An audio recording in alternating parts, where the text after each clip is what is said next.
ऐसा ट्रांसमिट हो रहेगा, रिकॉर्ड भी हो रहेगा। अगर रिकॉर्ड करना चाह रहे रिकॉर्ड भी हो जाएगा। क्या बिल्ला दस्ती में जाना। जा रहे लाइव जहाँ तो सामने की है। हाँ। हाँ।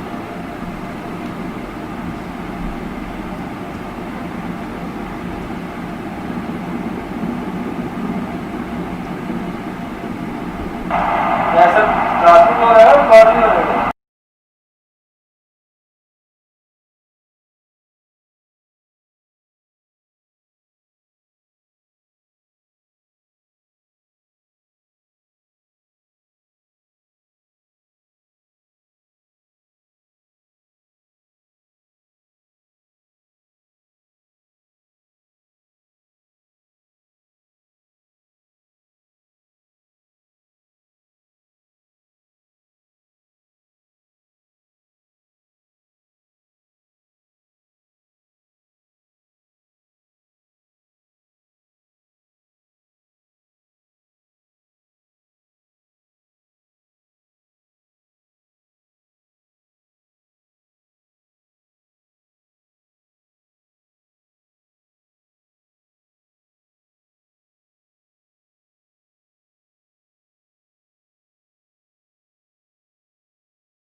लटका दो।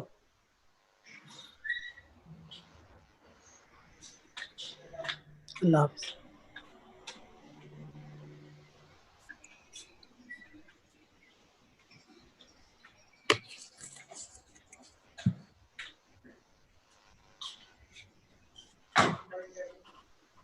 लटका दो।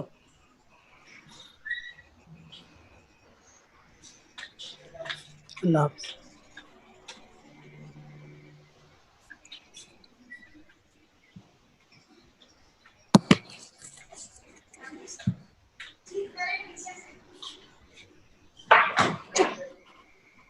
लटका दो।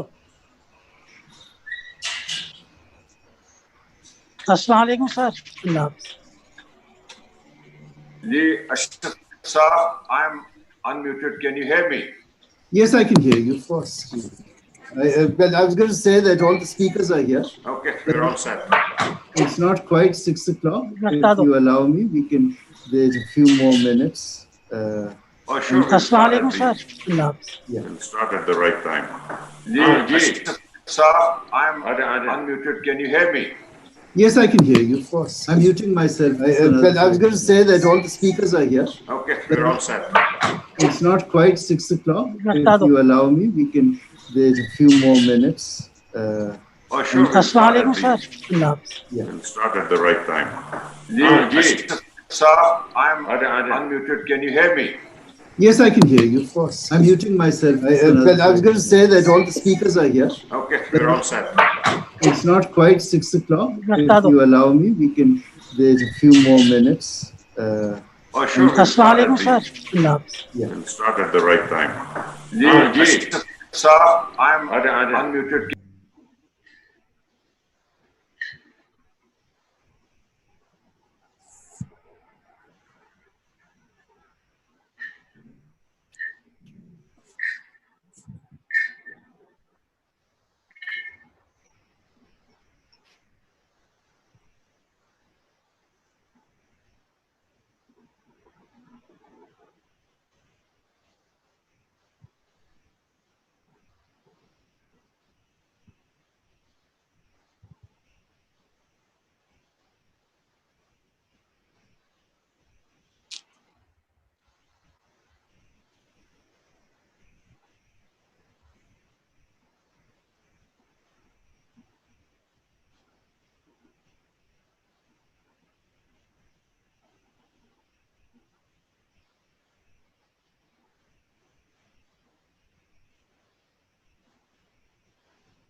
So, with everyone's permission, I will begin the meeting. Bismillahirrahmanirrahim. Welcome to this online event organized by the Institute for Policy Reforms on energy and power for all, sustainable, affordable, and reliable. My name is Ashraf Hayat. I work at the Institute. I'm the executive director. A deep thanks to everyone for joining, and especially the speakers. Honorable Special Assistant to the Prime Minister, Mr. Nadeem Babar, Senator Roxana Zuberi, Dr. Salim Ali, University of Delaware, and Mia Anjar Nisar Saab, President FPCI. You honor us with your time. We start with a short recitation from the Holy Quran. Mr. Irtika Zaidi is one of the participants, and I've requested him to recite a sikh. Thank you, sir. Assalamu alaikum. أعوذ بالله من الشيطان الرجيم بسم الله الرحمن الرحيم ليلى في قريش إيلافهم رحلة الشتاء والصيف فليعبدوا رب هذا البيت الذي أطعمهم من جوع وآمنهم من خوف صدق الله العظيم. Once again, welcome everyone. We will begin with introduction comments from Mr. Humayun Akhtar Khan.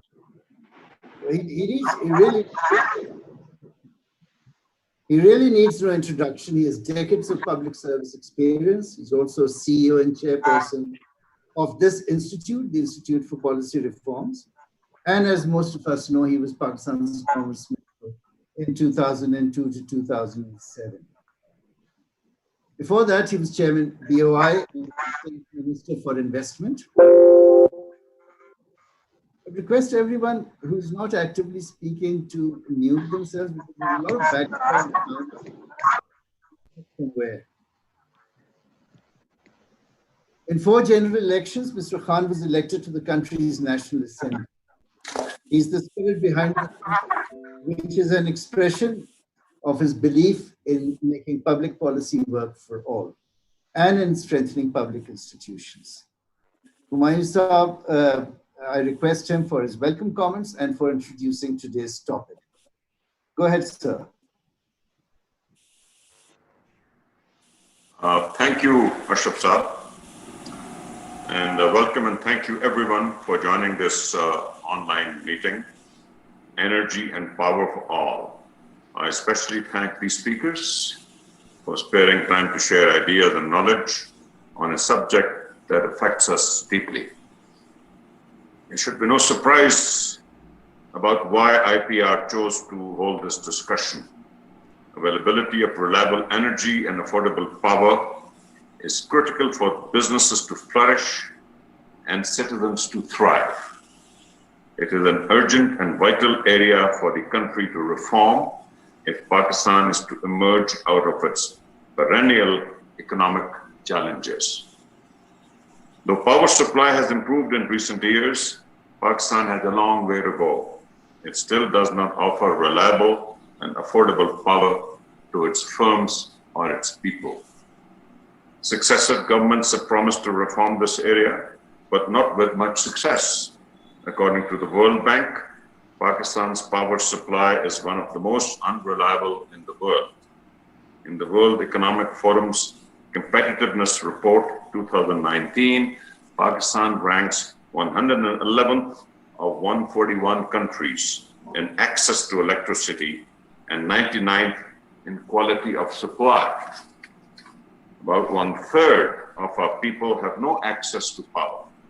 That is, 1/3 of our citizens cannot fully participate in the nation's economic life.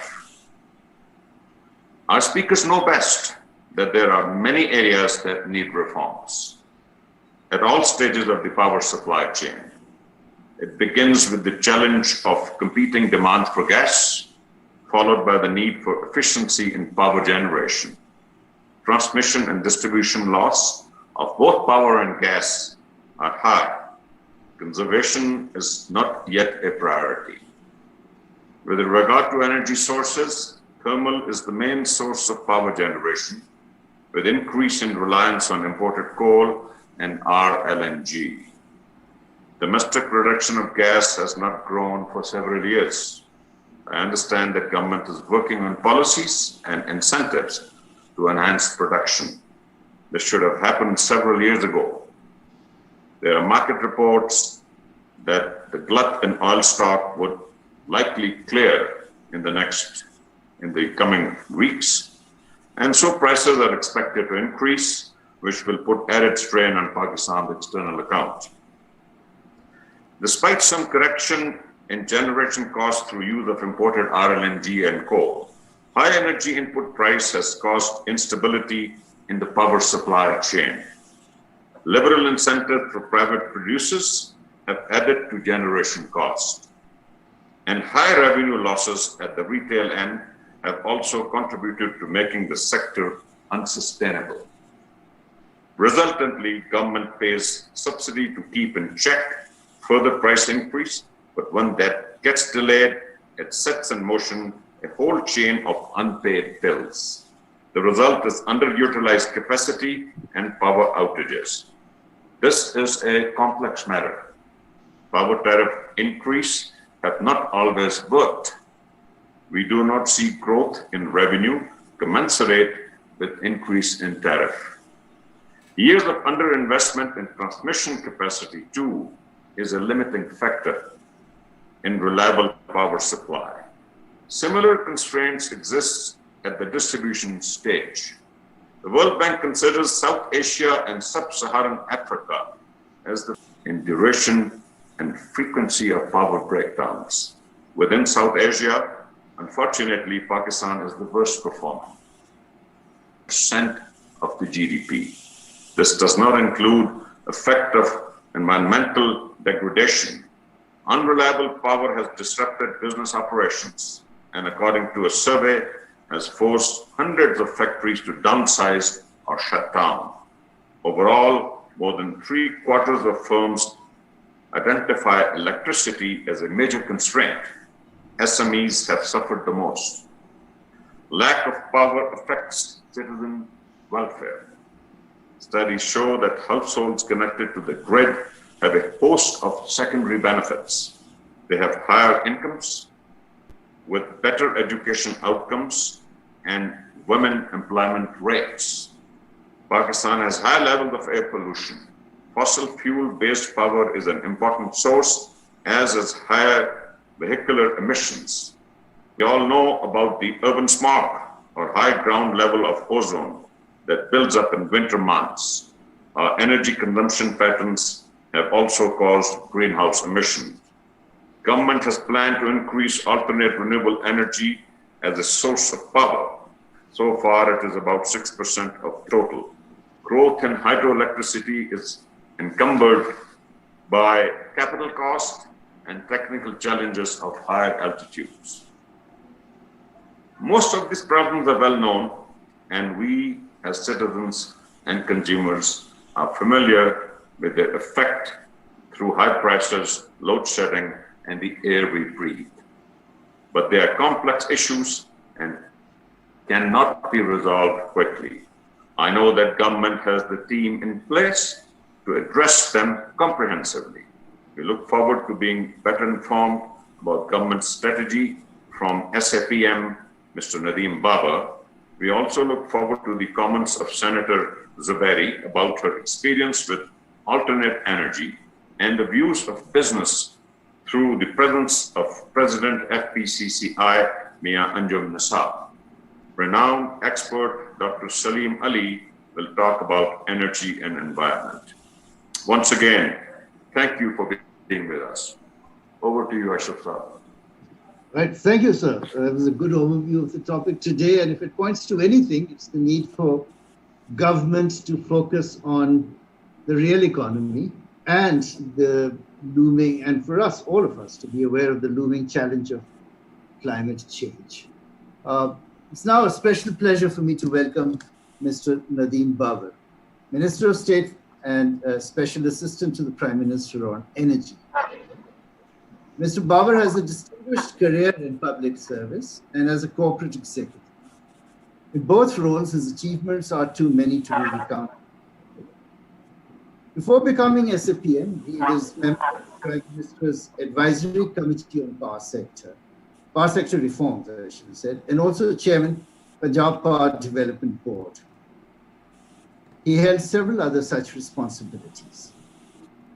As a senior industry executive, Mr. Babar has extensive worldwide experience in power generation and in infrastructure and corporate finance. He has developed, financed, and or managed over 150 power plants of all available technologies. Mr. Babar holds engineering and economics degrees from Stanford and Columbia Universities. And we are fortunate that he's with us today. Welcome, sir. The virtual floor is yours. Thank you, Ashraf Saab, and thank you, Humayun Saab. Let me begin with some broad-based comments, and then I will go specifically into what are the reforms that the government is working. First, let's just take a survey. What is happening in our power sector? Historically, our power sector has been marred by a couple of underlying structural issues. Number one, it's really a controlled monopoly by the state itself. And while we did introduce private generators about 20 years ago, all the generators are bound to sell to the state, and then it is the state that onwards sells to the citizens at retail and wholesale level. So we have monopoly issues. The tariff structures have always been cost-based as opposed to efficiency-driven. And in many cases, we've had a situation where the political dispensations have overridden economic considerations, and full cost recovery has never been done. And all of those things, together with really poor planning, or in many cases, complete lack of planning, resulted in a mix of energy leading to our power sector being a highly expensive basket of fuels, if you will. All of these things lead to what we call circular debt, high transmission losses, theft, non-recovery. When you look at the petroleum sector, which is the twin of the power sector as far as energy is concerned, the situation is a bit better there, but some of these fundamental issues also are present in the petroleum sector. And the reason the situation is a little bit better there is that most of the state entities are actually listed companies. And while the state holds a large stake in those entities, because they are listed entities and they have to follow certain governance paradigms, their operations and governance is better. And most of them are profit-making entities. But having gone through them in detail and having operated companies all over the world, I can tell you that they are operating far below their potential. But what are the common themes there? The first common theme is, by and large, again, the prices are controlled by the government. And in most cases, there are monopolies. For example, the entire gas sector is a monopoly sector controlled by the government. And so when we look at both of these sectors and we say to ourselves, what do we do to lower the costs and to make energy available to everybody? The 3 or 4 reforms, principles of reforms that jump out is, unless we open these sectors to competition, which drives down the costs and allows the market dynamics to match the demand and supply positions and promotes efficiency through better technology, we will continue to stutter along in this mess of monopolistic or quasi-monopolistic structures where there's really no benefit to any player to try to improve efficiencies, because everything is controlled by the government, all prices are set by the government. And every time a problem arises, in the past, what the governments have done is either shove the problem under the carpet or just do a patchwork rather than trying to understand the root causes, or in some cases, just throw subsidies at it. So it is this challenge that we have to face when we talk about reforming the sector. And I can tell you that having worked on these reforms now for about a year and a half, we really need some fundamental changes in how we run both of these sectors. So now let me tell you what we are doing. I spent nearly a year not just designing the reforms for the power sector and the petroleum sector, but actually coming up with reforms that are implementable and create the market dynamics that can actually further accelerate these reforms. So next 5-7 minutes that I have, I'm going to give you a rundown on what we're doing in the power sector, similarly what we're doing on the petroleum sector, and then of course I can answer questions later on. On the power sector, there are 5 pillars of reforms that we've identified. The first is we need to lower our generation cost. Now, in order to do that, there are numerous actions we're taking. I'll just mention 3 of them right now for you. Number 1, you have the news in the last 48 hours that we've gone through all the private power contracts, and we are now going through the same exercise on the government-owned plants. And we have through mutual discussions with the owners of these plants, worked on rationalizing these costs, lowering these costs. I can go into details later on to the extent that I'm able to, but that's the first element of trying to lower the cost at the plant gates. Second thing, we need to change the fuel mix. Humayun Sahab talked about our dependency on thermal fuels. Let me just tell you that when this government took office exactly 2 years ago, 43% of the generation that we were doing in the country was based on imported fuels.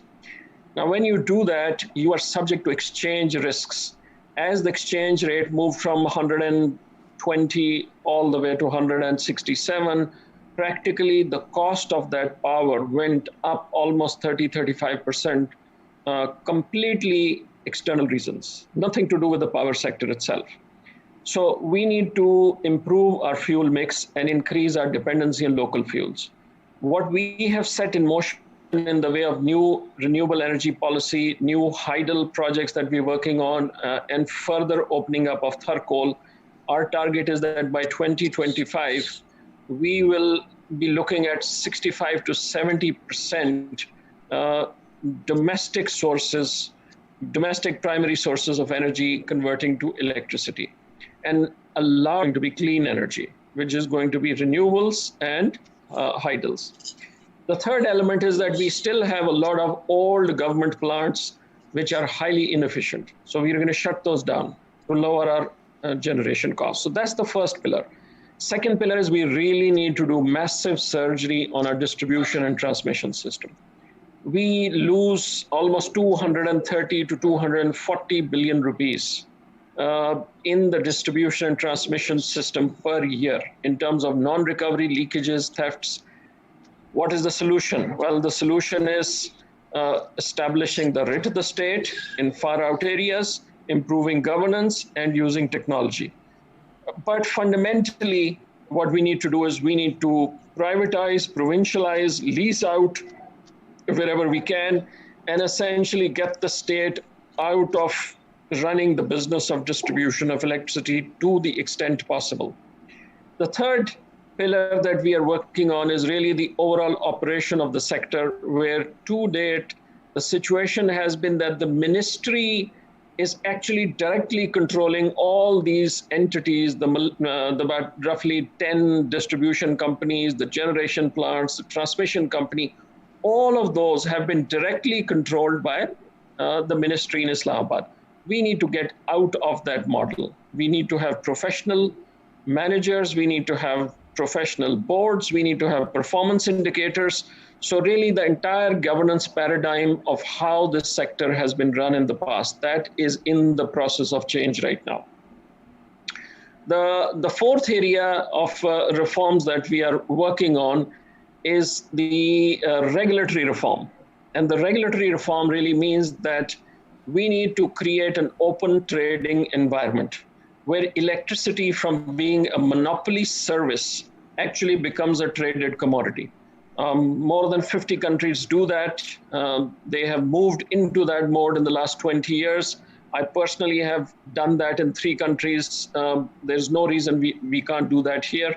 And the government is now absolutely certain that that is the only way for the future, and is working on creating an open traded model for electricity where people can sell and buy bilaterally, and the distribution companies that still remain owned by the government are buyers like just any other major buyer. And if we do that, that is really what fosters open competition, and that is what is going to bring down the costs by promoting efficiencies. The 5th pillar I'll talk about, and then I'll move on to petroleum briefly, is that our subsidies are completely untargeted. Historically, what we've done is we have subsidized the rates that show up on your bills. And that effectively means that anybody who can afford to pay the full price, if they simply happen not to use enough units in a particular month, they are actually being subsidized by the state. So we need to get out of this tariff-based subsidy structure and get into a targeted subsidy structure. And there's a lot of work happening on that. The Energy Division is working with the Poverty Alleviation Division to come up with a consolidated database.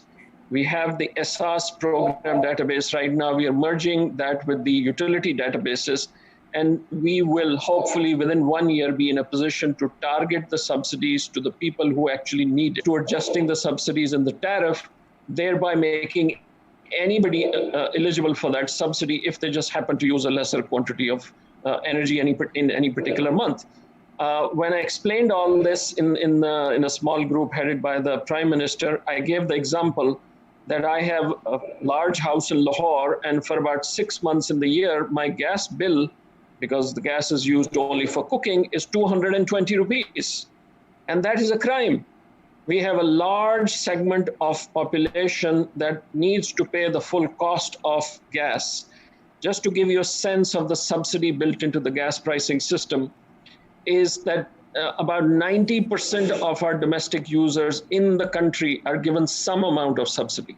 90%, that's a staggering number. 102 billion rupees a year is the subsidy that goes to domestic consumers of gas. We need to change that model.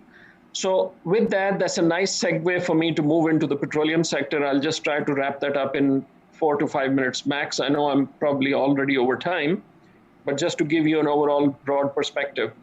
In the petroleum sector, we have the pipelines, gas pipelines, completely government controlled, total monopoly. We have decided to split the distribution and transmission systems. We'll have one transmission system that will be open access. And the distribution companies will be broken up into smaller units, and some of them may get privatized, some of them may get provincialized, some may remain with the federal government. But effectively, we need to separate the distribution and transmission systems and make the transmission open access. Anybody can bring in their gas, they can pay a toll, move their gas through the pipeline system and sell it on a B2B basis. Similarly, on the LNG side, we have completely changed the rules, and we have now allowed private LNG terminals, and we are giving them third-party access on the terminal, so anybody can bring in their own private LNG. This will be effective starting next month.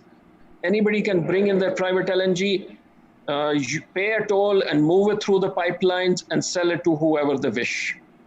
So that will again open up the market for not only further investment, but competitive pressures, which will lower the cost and lower the prices and put pressure on these monopoly companies that are today state-owned, that they cannot continue with this reckless abandon of 10, 12, 14% UFGs, which is really a misnomer for the theft and losses.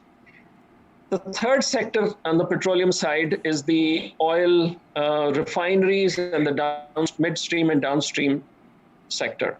Here again, we are completely changing the pricing models of the oil mechanisms. The prices for oil, the major oil products, are decided by the government based on what PSO's costs are.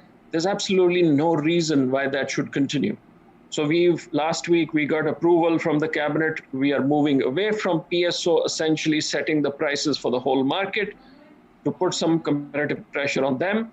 We are talking to the refineries to upgrade. And again, I'm sure many of you have seen, starting 1st of September, all imports of petrol into the country will be Euro 5 standard versus Euro 2 standard. Humayun Sahab talked about smog. Let me just give you some reference points here. Today, our standards are Euro 2 standards. That means 500 parts per million of sulfur. Euro 5 standard is 10 parts per million of sulfur. And we have already started importing Euro 5 as of 1st of August. And after 1st of September, no petrol can be imported unless it is Euro 5. And from 1st of January, no diesel can be imported unless it's Euro 5 compliant. So we are taking major initiatives in improving the quality of the fuel. Of course, our refineries are old and we have to give them some time to upgrade so that they can meet those standards, and that dialogue is ongoing. Let me just briefly touch on LPG, which is the other segment in the petroleum chain, and then I'll close out with exploration and production. Only about 28% of our public gets piped gas. About 30% of our public is dependent on LPG. We need to find ways to increase our domestic LPG production and lower the overall cost of LPG. We call it poor man's fuel. It's really 3 to 4 times more expensive than pipeline. We call it poor man's fuel because poor man is the one who didn't have access to the pipeline, not because they didn't have the ability to buy less. They actually end up paying more for the energy. So we need to lower the cost of LPG. And again, some of you may have followed for the last 4 to 5 months, we've been working on that. And in the next 15 days, we expect a brand new, very futuristic and comprehensive LPG policy to be announced, which will lower the cost of LPG and will make it universally available across the country. Last item I'll talk about is the exploration and production. Unfortunately, in the previous government, this is not intended to be a political statement, but in the previous government's 5-year tenure and 3 months of interim government, not a single new block for E&P was awarded. The consequence was that our gas production is declining at an average rate of 9.5%. So if we don't change our approach, we will run out of the gas. Forget which province is surplus and which is deficit. We will run out of gas to a point that in 2 to 3 years, we'll not even be able to supply our domestic consumers with domestic gas. So the government has launched into a major initiative. We've completely revamped our policy. We've completely revamped our rules. In the last 18 months, while we were doing all this, we still awarded 10 new blocks. And 1st of September, we are doing an auction of 20 new blocks to be followed by another auction next year of another 20 new blocks. We need to increase our E&P dramatically if we are to reduce the costs of gas and oil for our domestic productions. And the government is working very intensively on that. And you will keep seeing new things coming out in that regard. Let me just conclude with a couple of sentences. The headline or the sub-headline of today, the conference was sustainable, affordable, and reliable. I'd like to change that a little bit. When I started working on these reforms about 1.5 years ago, we came up with a phrase, and that was SARA, Sara Pakistan. And the intent of that was that the reforms that we are going to do have to be inclusive, all inclusive for every citizen in the country. And what do those 4 letters stand for? SARA. Sustainable and affordable are the same 2 that you have in your subheading, but the remaining 2, R and A, are slightly different. The third one, we in our reform package, the R we use is responsible use, or what is commonly known as conservation or energy efficiency. And the last A is available. So actually when you call it reliable, we call it available. So we want to make energy available to every citizen of Pakistan. at an affordable price in a sustainable manner, and the use of that energy has to be in a responsible fashion. So we are not wasting our energy away. So it is with these four letters we came up with this reform program, Sara Pakistan, all inclusive, and the planning and all the reforms that we're doing are geared towards that. So I'll stop at that, and later on, happy to take any questions.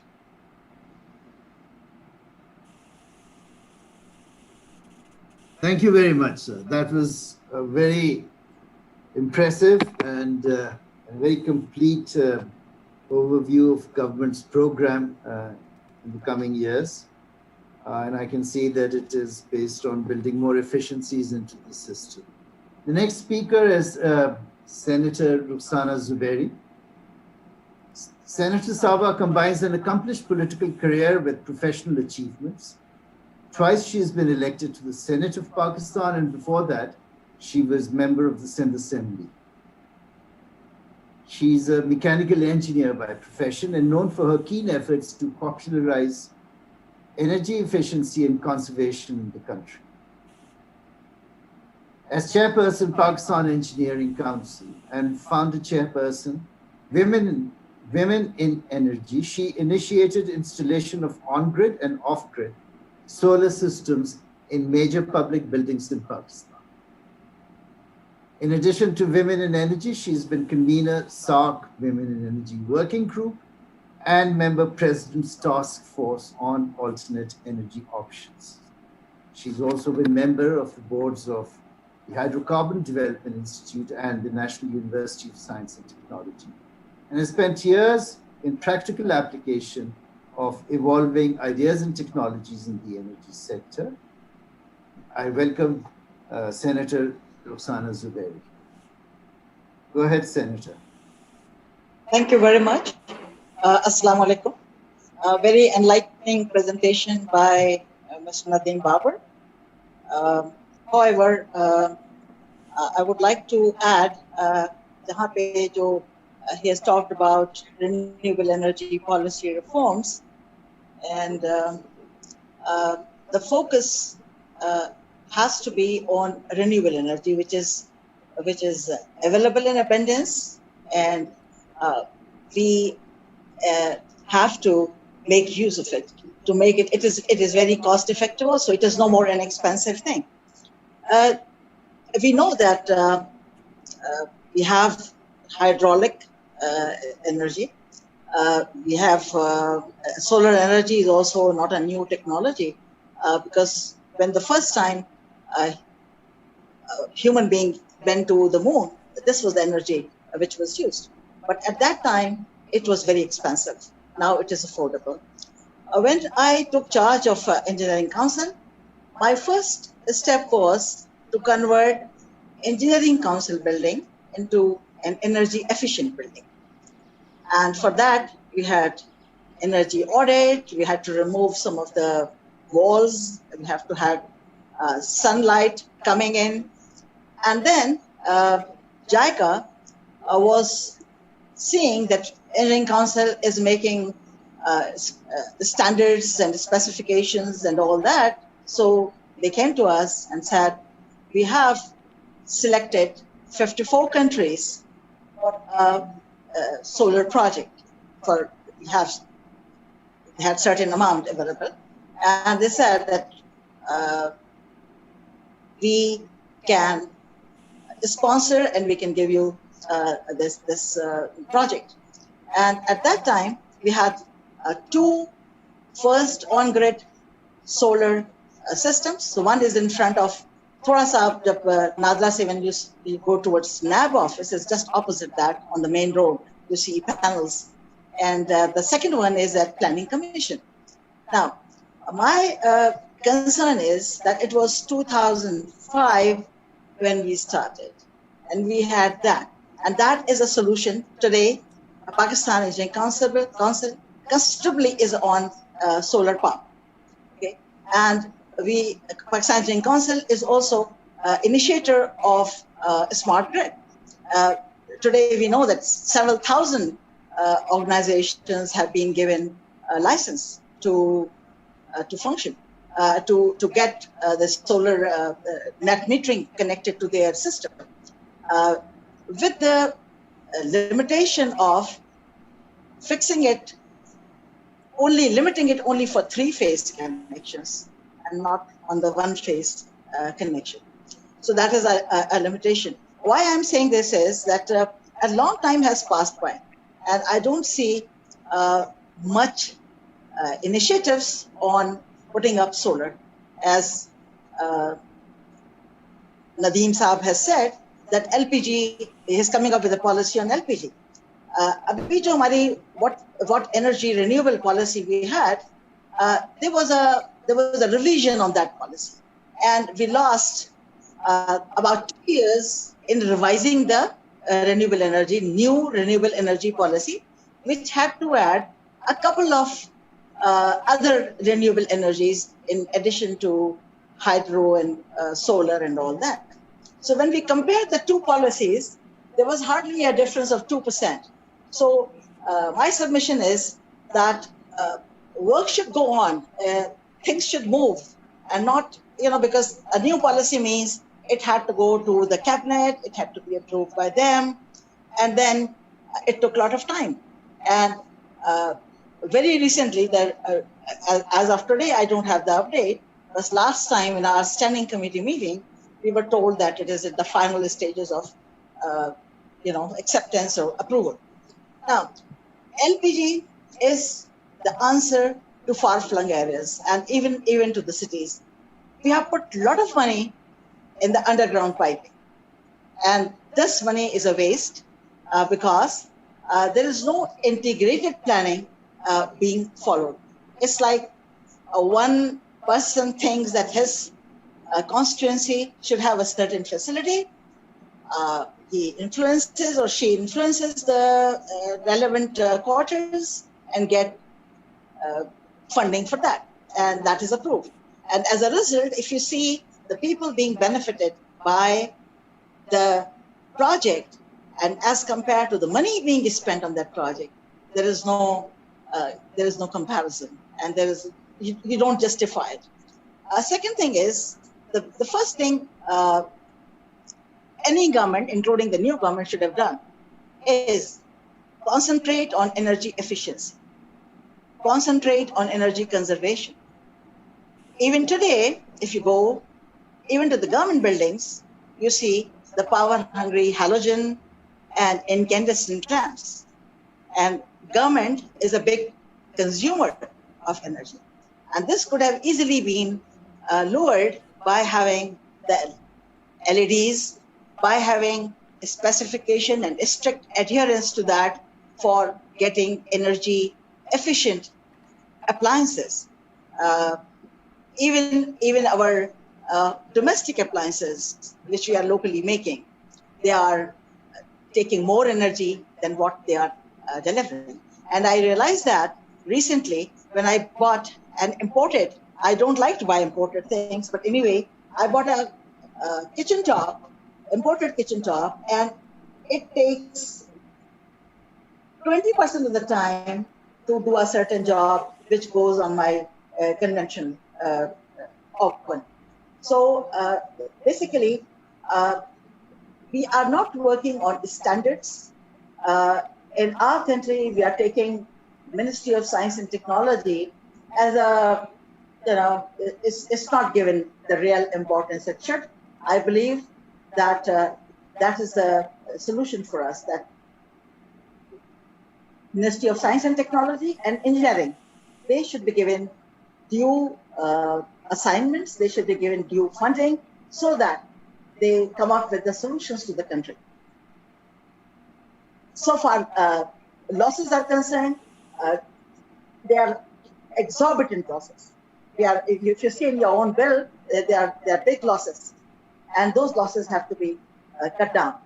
And I was surprised when I started with the probe on energy pricing, fuel pricing. That was, our fuel pricing was based on ATN Qazi's formula. And in this fuel pricing, there were certain factors given and say, okay, this is how you will be charging and all that. Later on, in 2002, this formula was completely taken away by putting additional charges. For instance, steam duty of 10% was charged to diesel. And diesel is the major fuel which we consume. And this extra charge was given on the pretext that we want our refineries to be on modern technology, on Euro 5 and all. And 10% means about an additional of 150 billion rupees to the payers. Okay, but 2002, today is 2020. Not all refineries have been put on the new fuel. Even now, the advisor was saying that we are working on it. Similarly, the oil marketing companies were given higher margins, much higher margins than usual. And these higher margins, they were given because they will increase the storage in the country. And you would see, you know it, when the prices of petroleum products went down in the international market, we were unable to hedge because of unavailability of storage area. So we really have to focus on these are parallel activities going on. We have to have solar. You would see now, you can see on Prime Minister's Secretariat, you could see on Supreme Court, on Bari Imam and all those. Pakistan Engineering Council, we thought that if we do and if we install solar to become popular, and those were standalone units, not connected to the grid, okay? So we thought that it will popularize the use, and policies will be made accordingly so that it is people get, standard products, and even we start making it. But then we realized that things have stopped, and we didn't see much on it. Even when Pakistan Engineering Council was doing this project, we faced a lot of difficulties because they were banned on import of certain things and all that. So my submission is that thank you very much, Humayun Saab, and thank you, Renewable Energy Policy, to invite. There's need for doing many steps much quickly. We have wasted a lot of time. We have wasted a lot of time. We come up with new policies and we say we are reforms and things like that. In the end, what we have seen is that the people of Pakistan, they are burdened more because I will just share a small example with you, and then I'll finish. On these pricing, the Petroleum Committee of the Senate had a subcommittee, and I chaired that subcommittee, and we were of the view that these are additional charges. Even the quality of petrol, what we are charging is much inferior than what was given by the Asian Qazi formula. But nothing happened. We did see that motor spread was much higher in sulfur and all, and then high-speed diesel also. And then I went to the Supreme Court that this price should be reduced, and we came to know that even excise duty, which was being charged by the companies, was not being given to government. It was being kept by the refineries, and it was very surprising for all. So later on, I did spend about 5 years going to Supreme Court on every date, preparing for our Supreme Court appearance. You would know how it is. And then the Chief Justice, Honorable Iftikhar Chaudhry, clubbed the petitions on oil pricing and clubbed it with another petition, which was a GST. 1% GST is higher, so it should be lower. And later on, what we saw is all the three petitions, the result was that 1% GST was removed. And it's unbelievable. It's unbelievable, but this has happened. I plan to ask my legal committee in the Senate to take it up because I was during this time, I was not in the Senate, I couldn't pursue it further. So fuel, in the end, I would submit fuel is a primary, input. Whether it's industry, whether it is big industry, small, so many industries have closed. The cost of fuel is so much that it makes your production very expensive.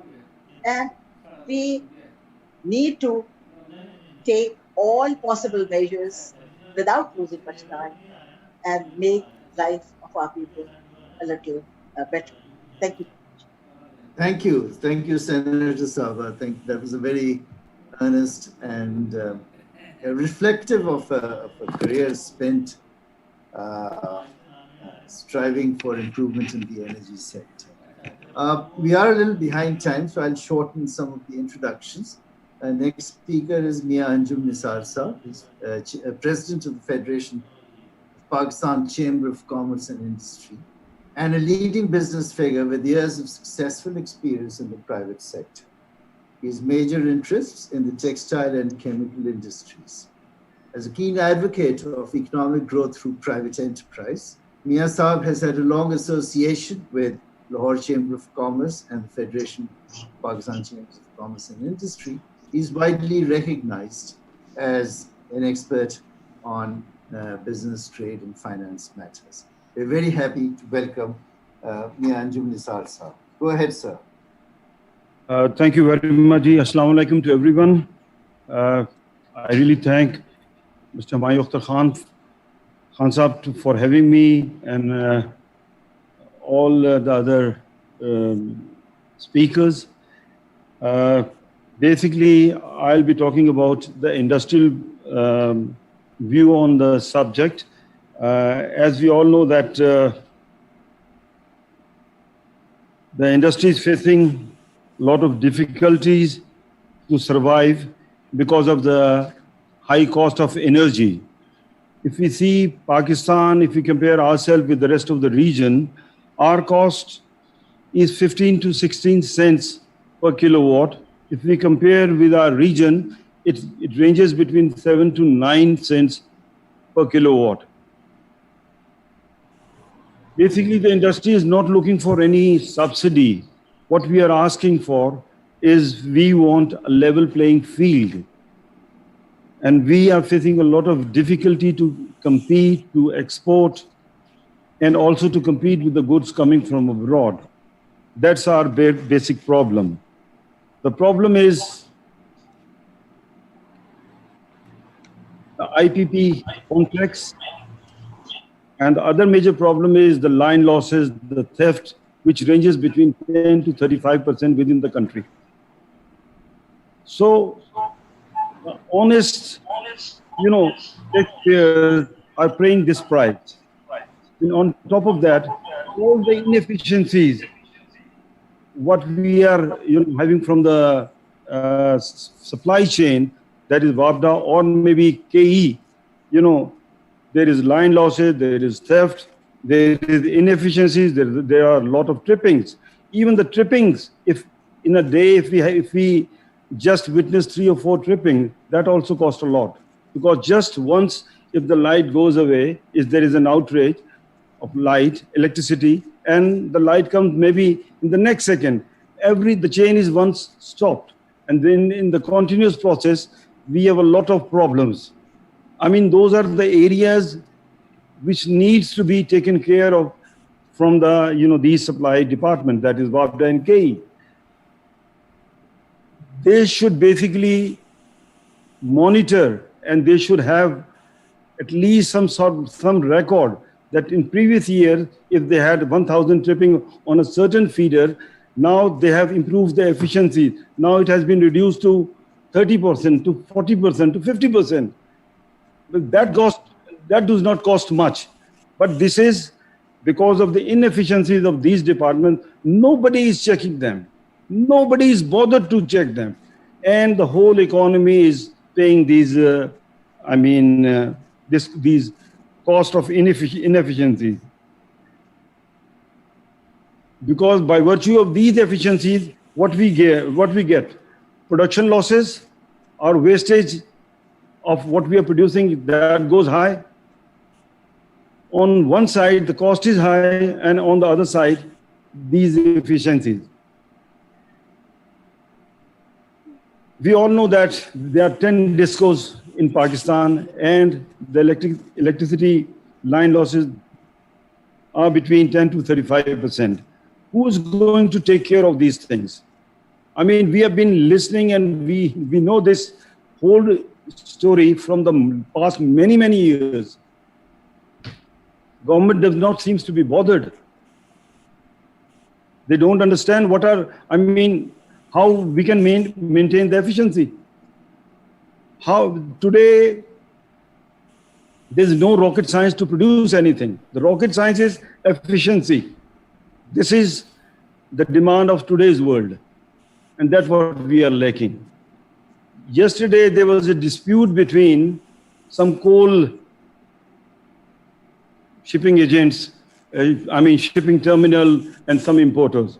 So we were doing some sort of arbitration. I knew this story before as well. I myself is also an importer of coal. When we import the coal, the cost is 11.5 cents a ton to import the coal from South Africa to Karachi. Whereas it has come to our knowledge that the IPPs, they are importing these coal at the cost of 14.5 cents, 50 cents. So that means there is a gray area. I do import coal at $60 C&F cost, whereas, the IPPs, they are importing these coal from the very same destination, same origin, at a much higher cost. Who's going to check these things? Then most of the, these IPPs unit we installed, they have inflated the capex price because they were insured that they will be getting 17% profit on the equity they have invested. So these are the reasons, some of the major reasons that the price of electricity in Pakistan is much higher than the rest of the world. Definitely there must be some IPPs in India, in Bangladesh, or in many other countries. But maybe the same companies are working in Pakistan. Why our price is too higher than, others? They are also importing, a lot of fuel from abroad. So we have to stop this thing. Otherwise, industry cannot survive, jobs cannot be created, no matter whatever incentives the government might try to, place in the policy. So what I would request, all things should be checked. Otherwise, industry cannot compete, export will not rise, trade deficit will increase, we will see more and more joblessness in the country. So I would like to have said many things more, but I will just stop here that we need to stop, and we need to now stop all the bullshit which has happened before. Enough is enough. If we want this country to move ahead, we have to stop these things. Otherwise, our economy cannot flourish. Jobs would not be increased. Our Prime Minister says that he is going to bring 10 million jobs. What we are seeing something otherwise. So industry is already faced with the FTAs and the PTAs, what the government has already signed. The tariffs are zero in many cases. So what I will request and demand from this forum and the responsibles, that kindly look into these gray areas so that our costs should come more or less at the regional level, so the industry could move ahead. Thank you very much. जी बहुत शुक्रिया President Saab. Thank you. Our next speaker is Dr. Salim Ali. For 20 years, he's been practicing, teaching, and researching in the fields of energy and environmental science. He is the Distinguished Professor of Energy and Environment at the University of Delaware's Joseph R. Biden School of Public Policy, and is a Senior Fellow at Columbia University's Center for Sustainable Investment, as well as at Georgetown University School of Foreign Service. Professor Ali is also a member of the Scientific and Technical Advisory Panel of the Global Environment Facility at the United Nations Environment Programme. Earlier, he directed a research center on mining and sustainable development at the University of Queensland in Australia. He's also been on the faculties of the University of Vermont and Brown.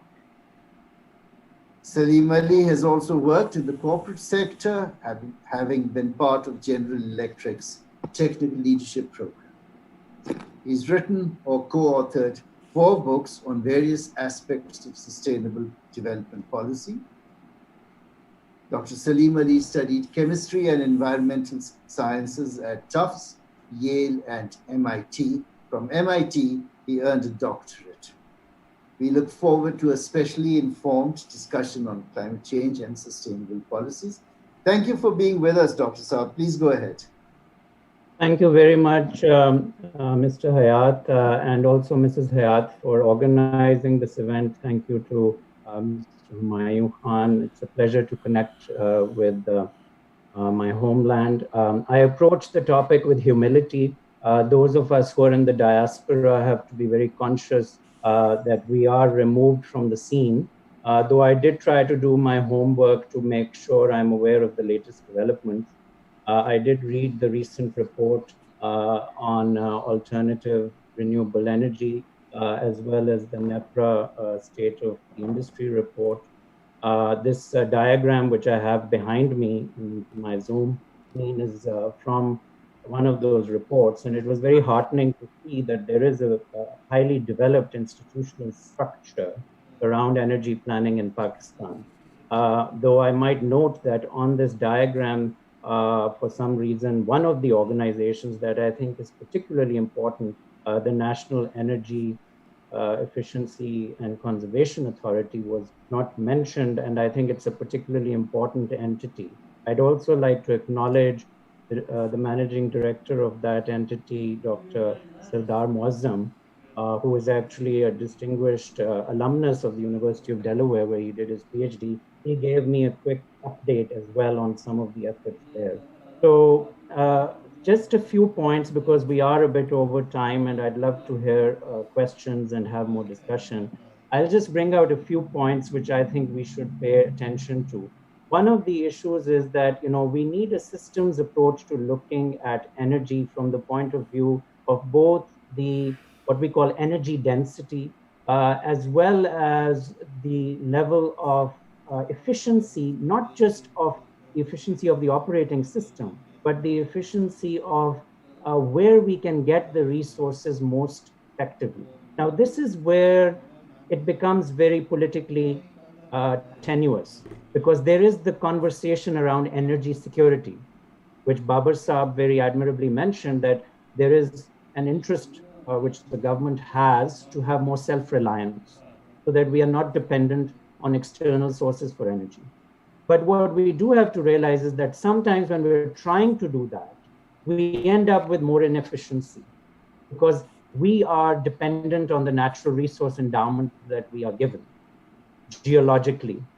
And so sometimes that means that we're going to end up with an ecologically inefficient outcome. So the best possible approach from a market perspective, and going back to comparative advantage kind of research, the best option would be that we are able to get energy security through better alliances internationally, as well as being able to have resilience within our own system.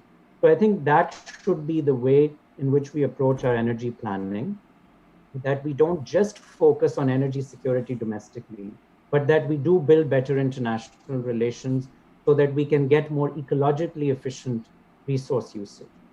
Now, this also brings me to the point of seasonality. Pakistan's climate is such that we have a huge disparity between the summer and the winter demand. And during the winter months, we have excess capacity, which is often wasted or not used, is a better way of saying it. What can we do to better harness that? There are some ideas that have been proposed. One of which I heard recently about is that we could use that capacity to develop a hydrogen economy during the winter months, to be able to use electrolysis to actually harness hydrogen from water and then use that hydrogen for some specific kinds of tasks. Hydrogen is not going to be able to compete with e-mobility anymore. I think there is clear consensus that electric vehicles are much more the dominant technology when it comes to individual commercial vehicles. However, for trucking, hydrogen may well have a future. And so if we are able to produce hydrogen during the winter months, that's a possibility. The other possibility is if we were more integrated regionally with grids, we could sell electricity. We do have neighbors who do need a lot of electricity in the winter because they have colder climates. And so that could be a possibility. It's also a way by which we could improve our international relations. And that should be something that what we call energy diplomacy is something that we should explore. Of course, this has been tentatively explored through pipeline projects like TAPI, which is still sort of buzzing along, though it's been impeded by various security concerns. But those are points which shouldn't be neglected. There has been in the past initiatives that have tried to move that idea forward. I think we should still keep those, and I hope the government, which has had a very positive attitude in many ways towards regional peace, should consider those. So that's another point I wanted to note. Finally, with regard to the issue of our grids, I think the losses aspect has been very cogently discussed already, and the work of Senator Zubairi is really admirable, that to have public servants who are able to spend so much time and effort to really drive home these issues is remarkable and gives me great hope for Pakistan's future. I think what we do need in the grid situation, apart from the efficiencies and improving those, is thinking about smart grids, thinking about storage in particular areas, which is going to be more likely to be effective in some of our rural areas. This has been done at a boutique level with Asian Development Bank funds and other sources. But I think we need to upscale it far more. 2 years ago, our university, we worked on a grant proposal to the MacArthur Foundation, which was focused on smart grids in Nigeria. And the dean of our School of Engineering is from Nigeria. Nigeria in many ways has very similar kinds of interesting dynamics as Pakistan. It's a developing country with a very large population and an even higher population growth rate than us, and has similar kinds of rural energy challenges. I think the same kind of approach, we could try and see how it can be more applicable in certain parts of Pakistan. Finally, I'll just make a point around the same way with the grid, that the pipeline infrastructure for Pakistan's energy, it's something that deserves more attention as to where pipelines are likely to be most effective. Now, I take Babar Saab's point very well that the cost of pipelines, gas is much less than using LPG and other sources. But the issue is the infrastructure capital investment and the maintenance cost, the danger of fugitive emissions from pipelines is enormous. So you want to have pipelines where they're going to be most effective in terms of energy density. Of the year in Murray, and it's wonderful that Murray now has piped natural gas. That's a really useful place to have piped natural gas, because a lot of the year you use gas for heating. And so you're going to be using that in a much more effective, efficient way rather than using electric heating. But to have natural gas in other areas, in remote rural areas where the population density may not be as high, it may not be as fruitful. It may win political points, but it may not be as useful. So what we have to think about doing then is to reduce the cost of those other kinds of more adaptable fuels. So those are just some points I'd like to share. I did have one slide I wanted to put on the screen, but I'm not able to share the screen, which was, if I'm able to, I'll just show. We have that shared, actually. We can give you that permission. Nabil, zara share screen kar dein. And this is just a parting slide I wanted to show, because oftentimes, in Pakistan particularly, I do hear all too often people say, "Ji, ye kya aap energy ki baatein kar rahe hain? Logon ke paas khana nahi hai khane ko." And people always like make priorities, and each priority, one person dishes the other's priority. So this is a slide I wanted to share. There was an effort at the turn of the millennium to prioritize what are the biggest global problems. And Nobel laureate Richard Smalley, who was a professor at Rice University, he died sadly too young of cancer, but he came up with this priority ranking, which really stuck with everyone. And what so he put down the different kinds of things we talk about. We talk about terrorism and all these other things. He put energy right at the top. And the reason he did that, he was a chemist. He had studied entropy. He had studied all of the thermodynamic aspects of how our planetary system and indeed the universe works. And he noted that energy essentially is the cascade through which, it's at the top of the cascade through which all of these other factors are going to also have some kind of impact. So I'd leave you with that, and to say that the work that's being done is essential in terms of driving home all of those factors. Thank you very much. Thank you, Dr. Salim Ali. Thank you very much for the time that you've taken. It's still relatively early in your part of the world, and for the excellent discussion. And I'll open the discussion for questions. Before I do so, a couple of requests. We all know how Zoom works, of course, by now, in the last 3 or 4 months.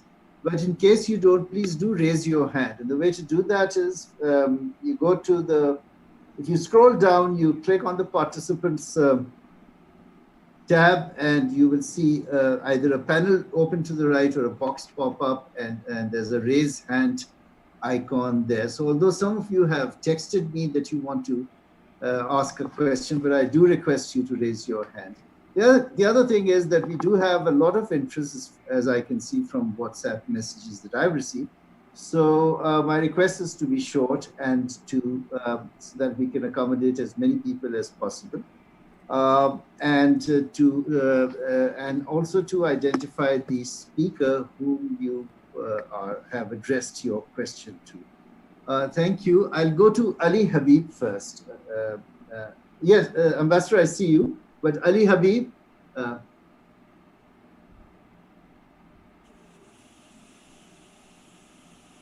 Naveed Ali हबीब साहब को unmute कर दें. Go ahead. Thank you, Ashok Saab. Can you hear me? Yes. All right. So I'm Ali Habib. I represent a small firm in Pakistan, Himavert. It's a social enterprise. And we represent a global non-profit class that specifically works on energy efficiency standards for appliances. So my question or sort of request is to Mr. Nadeem Babar and Senator Zubairi. It's a specific request, but I think it's a strategic request and an opportunity that we have. So I'll start my request by saying that basically we are on a positive sort of momentum in terms of the National Energy Efficiency and Conservation Authority, which I'm happy Dr. Salim Ali pointed out.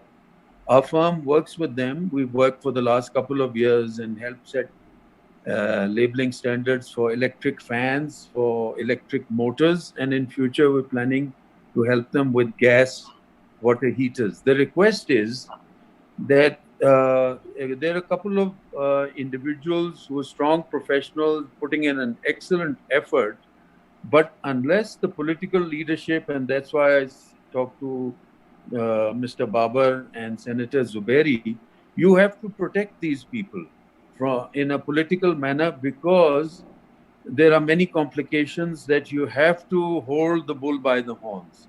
There's an organization called the Pakistan Standards and Quality Control Authority, which unfortunately has become so dysfunctional that it had standards for electric motors and gas water heaters many years ago, which no one follows. So basically everything illegal is being sold. And NICA is a well-run professional organization, has prepared standards. So somehow you need to allow NICA the space to interact with the industry. Even the market is ready to adopt these standards, but PSQCA bothers them with the rent-seeking mentality that often happens when our government organizations senesce.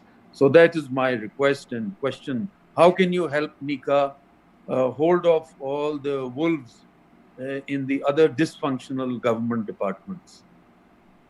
Thank you, Ali Habib. You did identify yourself as until recently, the head of the World Wide Fund, also, among other things. Ambassador Shafkat Kakakhail has probably left, he said that, and Shakil Durrani Saab, former chairman, WAPDA has had a power breakdown, which is a little ironical. I'll go to Ismail Qureshi and then Ambassador Ashraf Jahangir Qazi.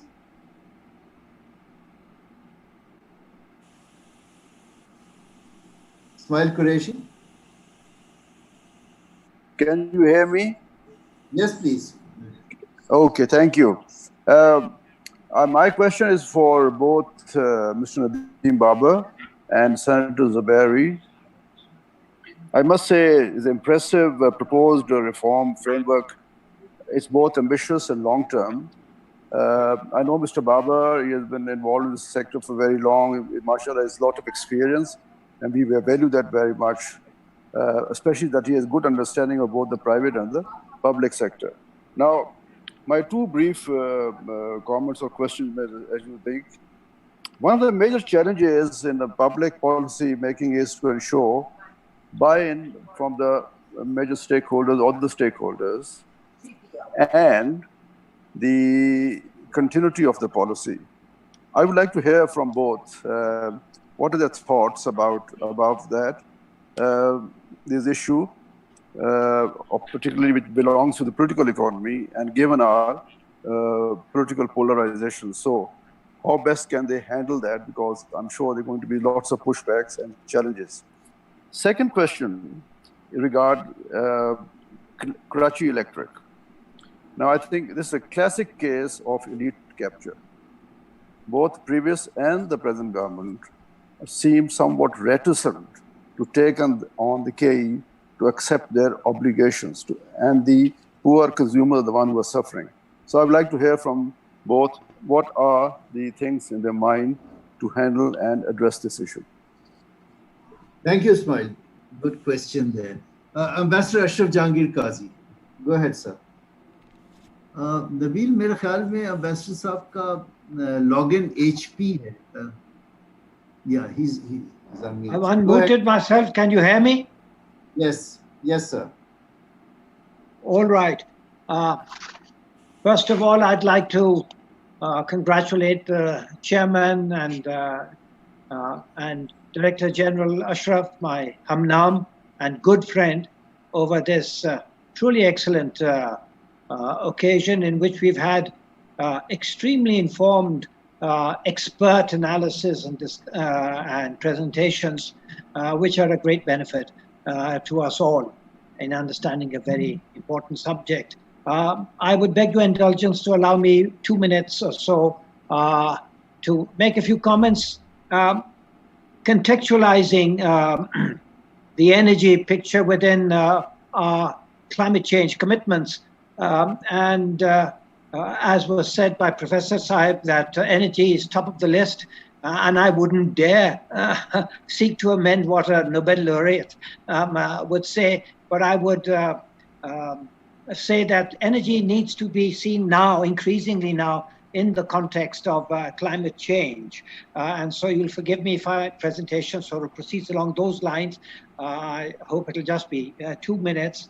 It's correctly said that Pakistan is an insignificant contributor to climate catastrophe, but it will be among the most early and significant victims of it. Globally, this is true. But locally, Pakistan is a significant contributor to the state of its own climate and environment. So Pakistan needs to be in line with proposed global trajectories to reduce the imminent prospect of death by climate catastrophe. Currently, I understand renewables are around 5% of our energy mix, and we expect this proportion to rise to 30% by 2030. That still leaves a larger percentage of non-renewables and carbon-emitting sources of energy. So is a highly vulnerable Pakistan part of the global goal of getting to a carbon neutral and then carbon zero state by 2050?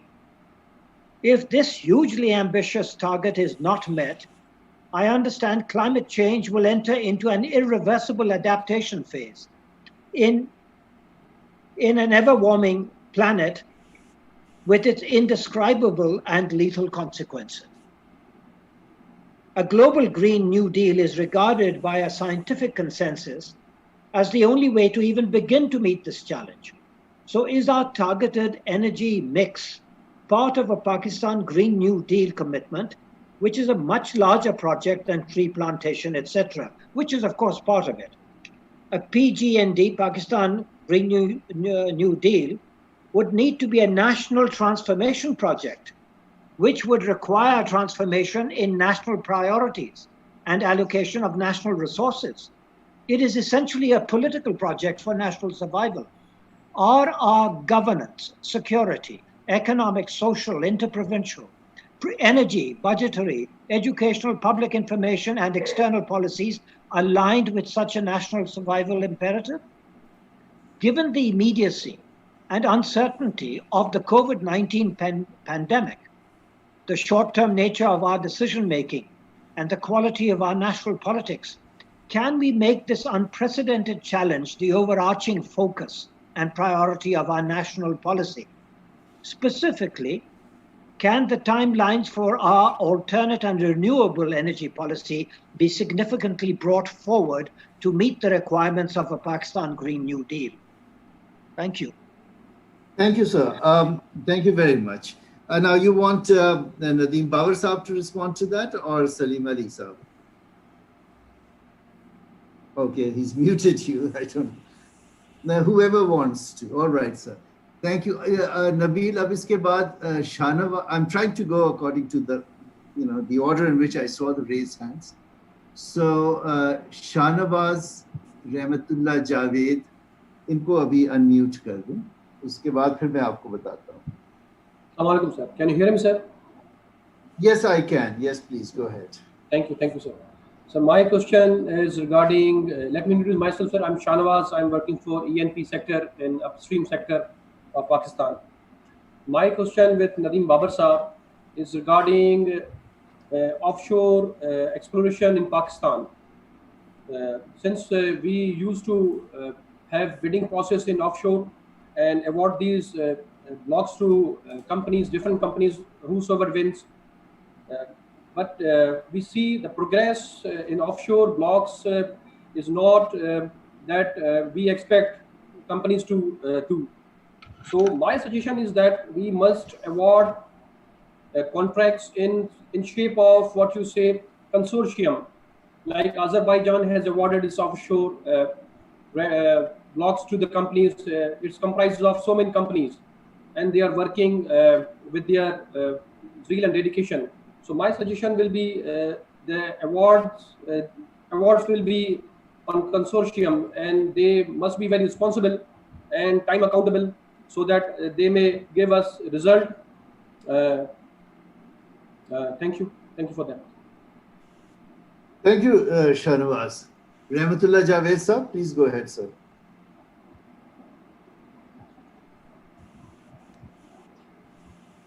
Can you hear me? Yeah, please go ahead. Okay. First of all, I'd like to congratulate you for this excellent webinar on the energy, and I believe that it is a very, very important factor of our economy. I like to confirm the concern raised by my President Federation, Anjum Nisar, because he has given the complete picture of the energy, because it is very expensive, and we are working, in these. Due to this, our exports are not rising. I am a representative of SMEs. Pakistan is a country of SMEs. We have 3.8 million small and medium enterprises.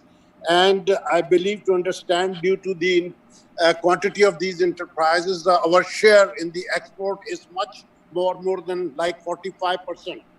But you will see that the energy cost is making problems, and we are not in a position to produce more. And at this stage, I would like to ask these policymakers, because they are making excellent suggestions, proposals, because they have lifetime experience and their voice is heard all over. You people can. Yeah, I would like to say that the energy cost for SMEs must be subsidized if we want to continue with this, because it's already been said that we, from hydro to thermal, we have lost the share. Major share is on thermal or otherwise, and that is costly. These alternates proposed here are coming, and they are going to be wonderful in the future. But what to do now? We need our export to be risen now. We need badly. For that, I would see that the government should come up for special initiatives for SMEs. Today's business recorder says that IPP have come to a settlement. What settlement they have come to? Because they have been charging huge, big cost, which is unbelievable. And I believe that some settlement points may be known to the trade and industry, so that we may continue to work. I would only, every time we say that we are paying the cost of those people who are not paying their bills for the electric or the gas. So I believe that there must be. And I think he knows where you're getting at, and therefore let's go to another. I thank you very much, sir. Thank you very much. I believe that such high-profile people can make wonderful suggestions, so that we continue to work for Pakistan. Thank you very much. All right, so thank you. I need to ask the speakers, we have another 12 minutes or 11 minutes left, but if you allow me, I have 7 people, there are 7 people who want to ask a question, and if you allow me, can we go ahead and name them, so that, and then we will close. We won't have any more questions. Nadeem Babar Saab, या कोई भी speaker अगर मुझे advise करे, we will proceed accordingly, sir. Okay, Ashraf Saab, of the questions that have been so far listed, there's at least. My question was that if you allow me, we'll ask a few more, and then you can come back. Would you like that? And how would you like? That's okay. I mean, it appears that most of the questions are directed towards me. I'm happy to answer, and I'm happy to go beyond our time limit. I'm available till about 8 o'clock. So go ahead, collect the questions. All right. Thank you. We have 6 or 7 more names. Dr. Manzoor is next. Uske baad Salman Akhtar Saab hai. I mean, this is the order in which I've seen the raised hands. If I'm wrong, please excuse me. Dr. Manzoor, Salman Akhtar, Faizullah Niazi. Nabil, ये 3 पहले आएंगे. उसके बाद फिर और भी नाम. Go ahead, Dr. Manzoor. Manzoor.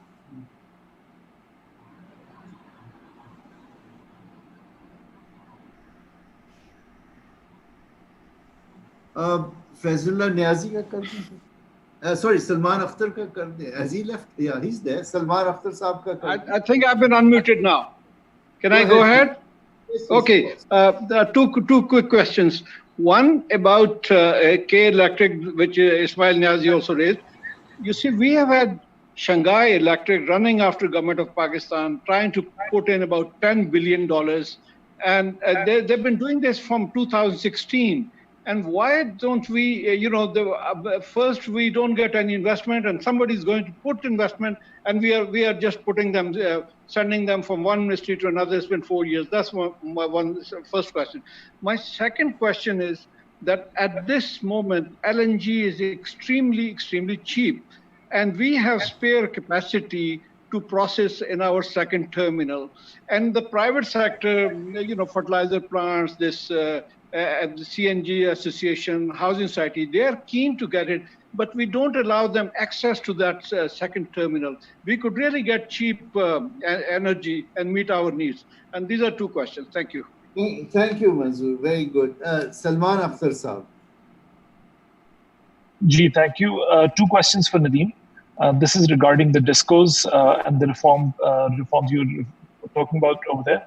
So you mentioned two reforms. One was to put in professional boards and to improve the governance. While that's a necessary step, I suspect it's not sufficient given the lack of management talent and capacity within the discos as they exist today. So, how are you thinking about addressing that? And that, I think, segues into the next question, which is really, why not be done with it and just privatize the whole lot? And is there a timeline for doing that? Thank you. Great. Thank you. Faizullah Niazi.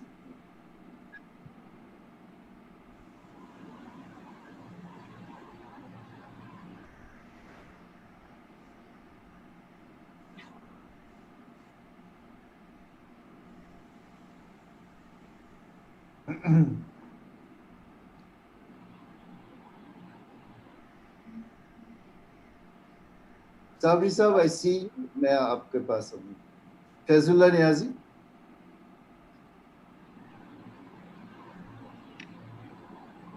We'll come back to you, Niazi Saab. Mohammad Iqbal Anjum, Dr. Mohammad Iqbal Anjum.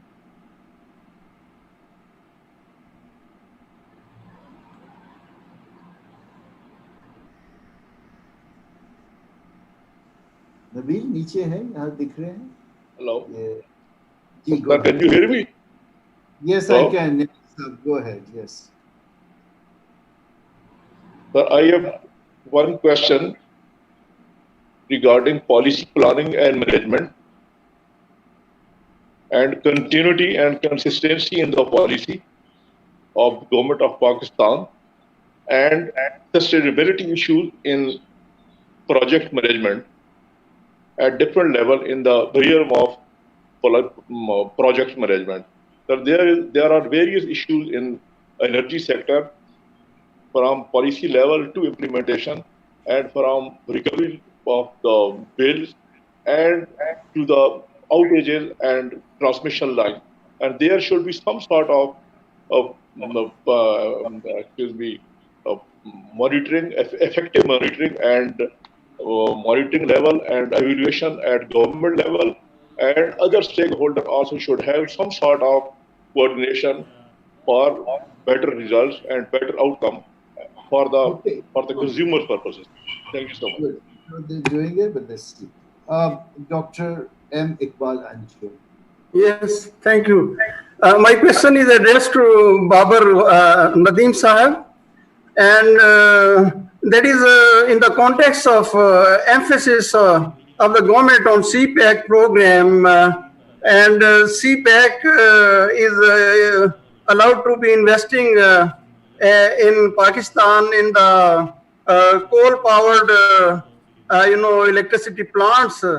So there is a lot of emphasis on this, but it has environmental implications. So what is the policy of the government of Pakistan to protect the quality of the environment? This is one thing. Second is that you said there is monopoly, in the energy sector in Pakistan, and there are inefficiencies due to that. So you suggest that there should be, for reducing costs and for ensuring access to everybody, access of electricity to everybody. So it need to be privatized. But the situation caused by the reliance on the private sector in provision of electricity through K Electric, Karachi Electric. So there is a mess there. So there is the private sector is also inefficient. So what is the solution? Thank you so much. Good. Thank you. Dr. Shaukat Hamid, G.S. Sabri, and then Wasim Bora. We have to end there, please. Thank you very much. Can you hear me? In fact, there's one more, Junaid Mohammed. Yes, go ahead, Dr. Shaukat Hamid. a fascinating discussion. You covered a very wide range of subjects. All the speakers have done that. But I have a few questions, some comments. First of all, the targets set by the present government are not really very realistic. To give you an example, is what 50, 60,000 megawatts by 2030 or 2040 or 2050 they talk about? See this in the context of Malaysia.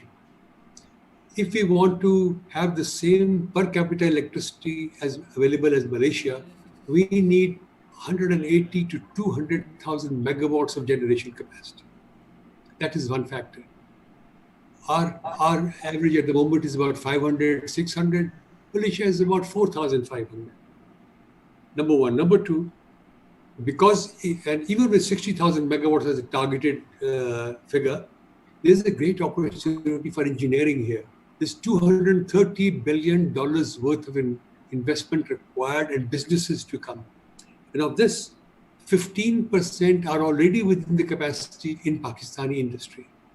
And even if you go for turbines, electrics, control rooms, the nuclear powers in Pakistan have their own control rooms. They make their own heat exchangers and so on. And many other things are being made in Pakistan. So there's a lot of opportunities here, and nobody's discussed that. Now about pricing. We talked about LNG, importing. Now I see this in the context of the basic question, the government must make up its mind. Is it going to be the public sector? Is it going to be the private sector? Or public-private partnership? The last I am against very much. This was an old story put around by the World Bank in the 90s. 10 years later, they recanted this, said they made a mistake, and I can give you more details about this. Now, transboundary imports, TAPI has been mentioned. Now, this reminds me of, what was that, the American oil baron, and he said that if you want to control energy in the world, it is not the source of energy that you control, it is the shipment that you control. And TAPI will be a classic example. I've been through the contract. I don't know how many people here have read this. Now, it comes through Afghanistan. And who does the maintenance? Who does the operation? In Afghanistan, the Indians. I think it's the Reliance Group that is good. Now, the Iran-Pakistan pipeline, Iran-Pakistan pipeline became the IPI going to India. And the Indians walked away. They said, we don't trust Pakistan. Now, do we trust India to allow this to come through Afghanistan to us? Efficiency.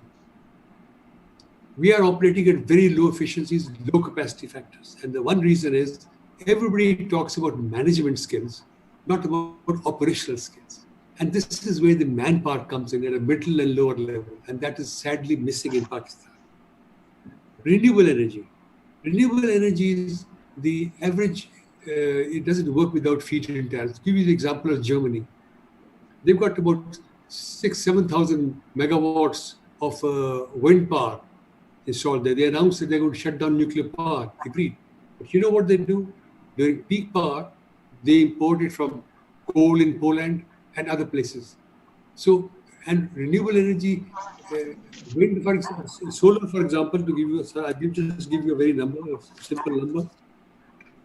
The solar, you need about 7%, something like returns on investments. And for it to be sustainable over a reasonable period of time. Solar is only 4. Wind is about 18 to 19, offshore wind. Onshore wind is about 9. Only gas, coal, and nuclear can give you base load. Hydro in Pakistan doesn't give base load. It will not give base load. Why? Because it is tied up with agriculture. It's seasonal. Therefore, it's, let's say, capacity factor. Want to ask questions. Somebody mentioned about smog and so on. Well, we are the cleanest energy producer in South Asia. The dependence on coal is very small. I looked at figures, this is 10 years old, coming from when we have this smog, the winters in December and January. Look at satellite pictures. They all come from India. India is about 60 to 70%, Right, more than 60. Okay, sir. Thank you.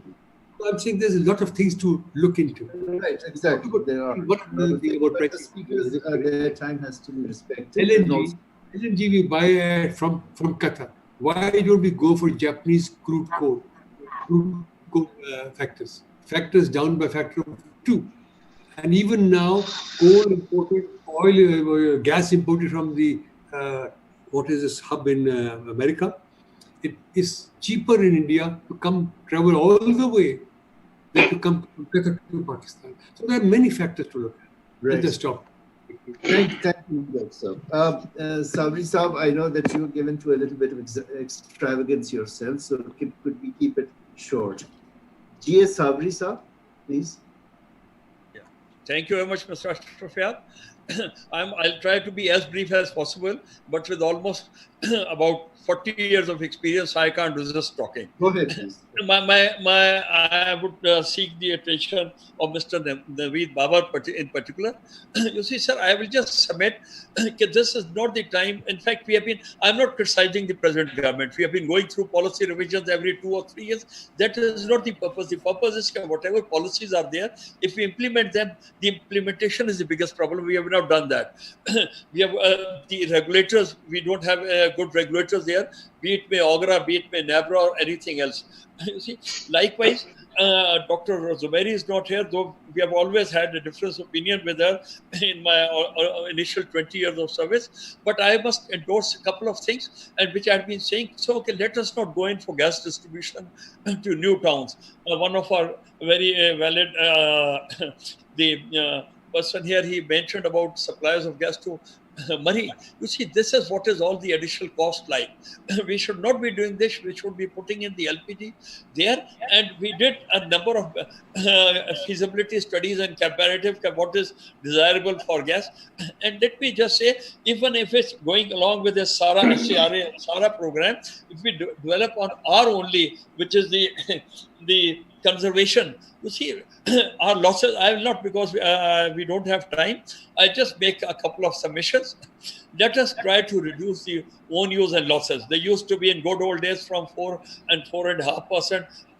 Now they are almost over 20% plus. If we reduce this, I would very humbly urge, let us not go into keep on changing policies. Implementation is what is needed. So the own use losses, exploration. We have not done, licenses don't matter, sir. Licenses don't matter. Licenses, any new license, it takes about 5 to 10 years to explore, and then another 20 to 20 years to develop if there is a good field. My submission is that whatever we have done, I have a very strong faith that Pakistan in particular and Balochistan in general, we are full of energy resources. We should extract that. And a typical example of that is in the north, when this Karak block and Kohad block, you see that once it was discovered, we have got almost about, I think, 10 to 12 exploration blocks there. So these are all primarily which is needed. The LNG terminal, there's a lot to be talked about LNG terminal. The point is, if the terminals are there, and if you are unable to use it, like we had the LPG terminal there, which was bought over, it will frustrate the investors. Let us not go into having so many terminals. We've got enough terminals. The point is that the transmission lines have got to be updated, which have got to be upgraded with the existing availability of domestic resources. That is what I would humbly submit. Thank you, sir. Okay. I know that you're full of good ideas, and I know that you're easily accessible also. Wasim Vora Saab. Wasim Vora Saab, I'll request you to बिल्कुल छोटा comment रखें. Thank you, sir.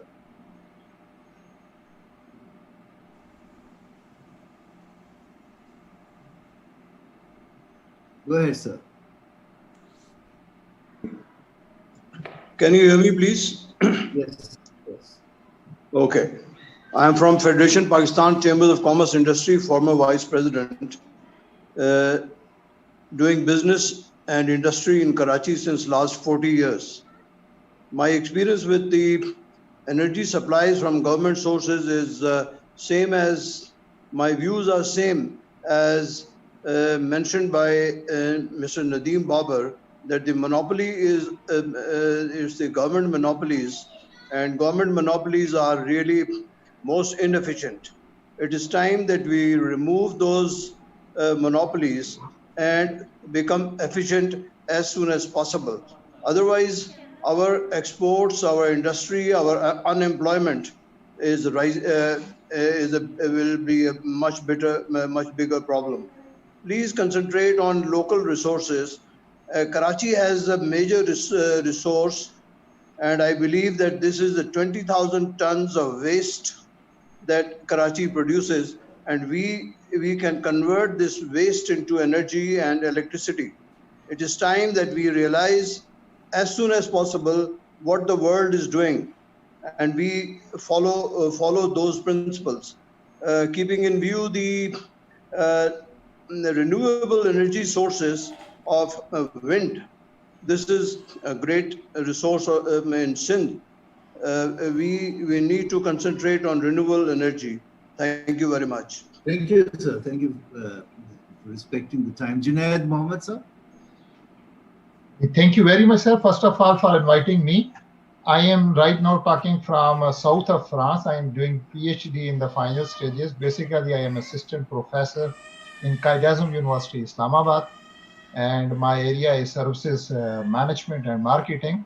I'm sorry I'm not the expert of energy, but I want to ask a question or rather a comment specifically for Nadeem Babar Saab. And I will not exceed 2 minutes, otherwise you can unmute me. I will respect. Sir, the good policy making from Pakistan, we have seen a lot. And the Korean implementation on the plan of Pakistan is a deja vu. My humble submission is that the Nadeem Babar Saab policy can only be implemented if we go for the procedure to implement that policy.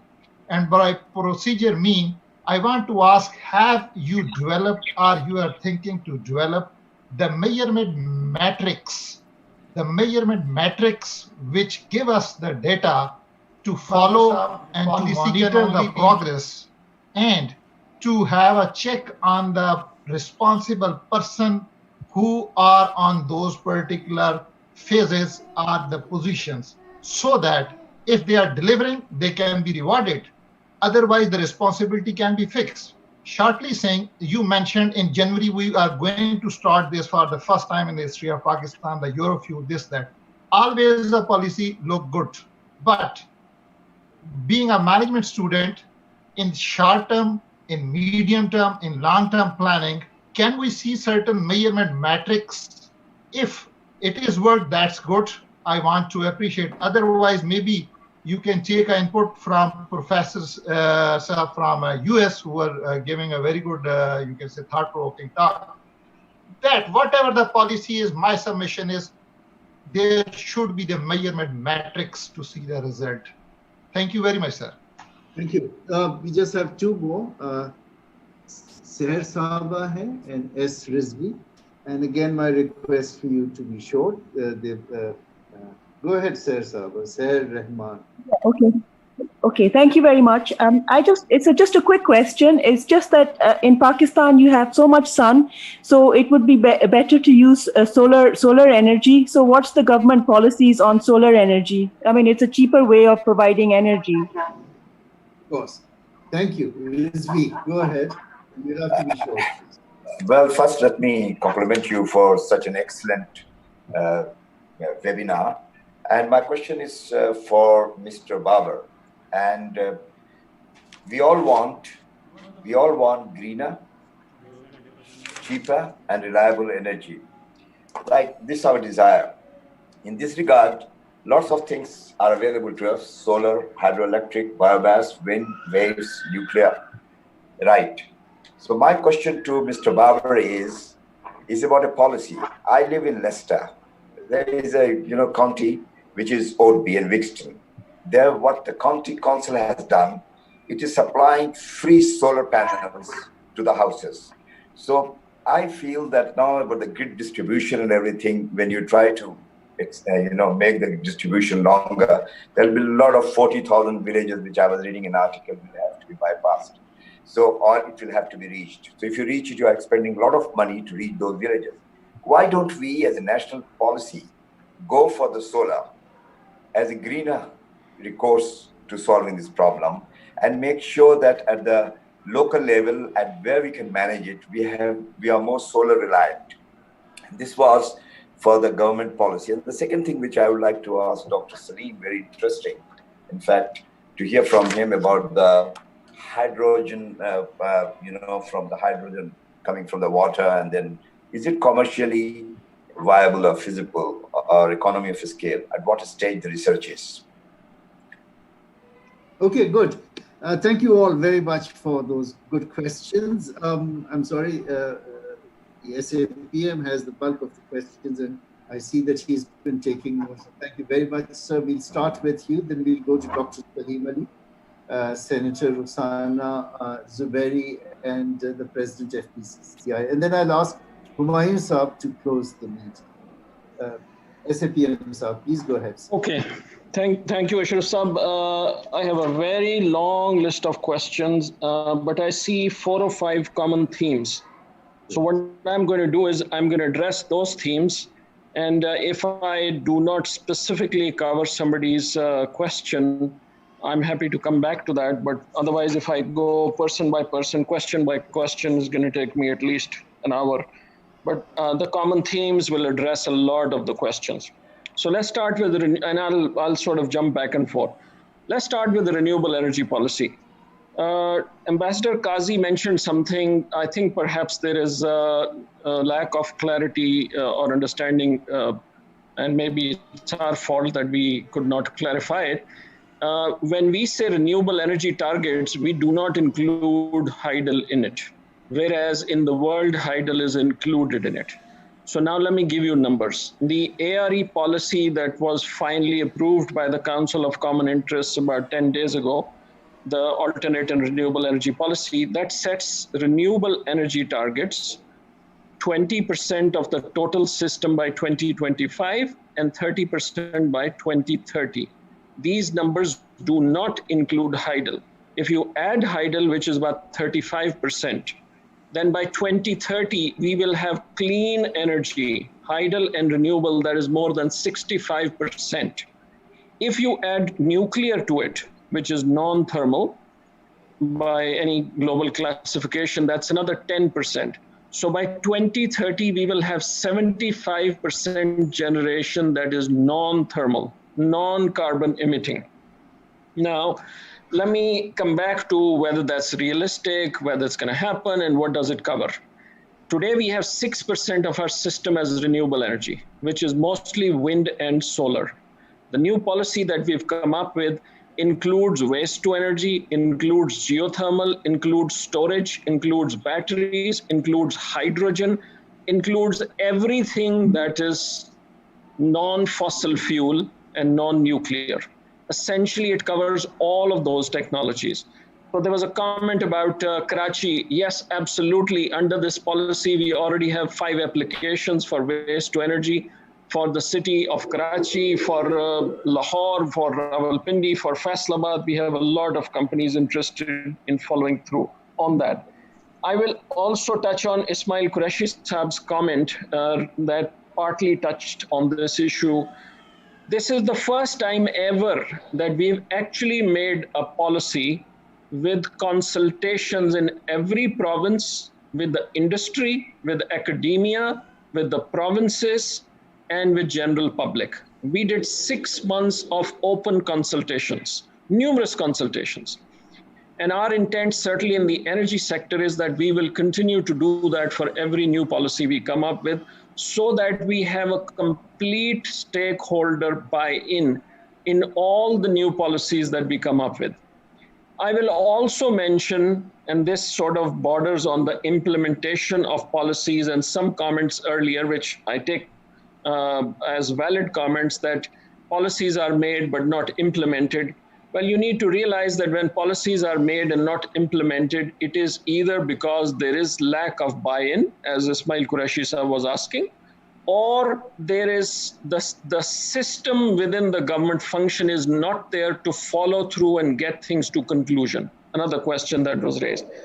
So let me tell you that I've been dealing with the government in one form or another for a good 30 years now, mostly from abroad, but for the last 10 years sitting here.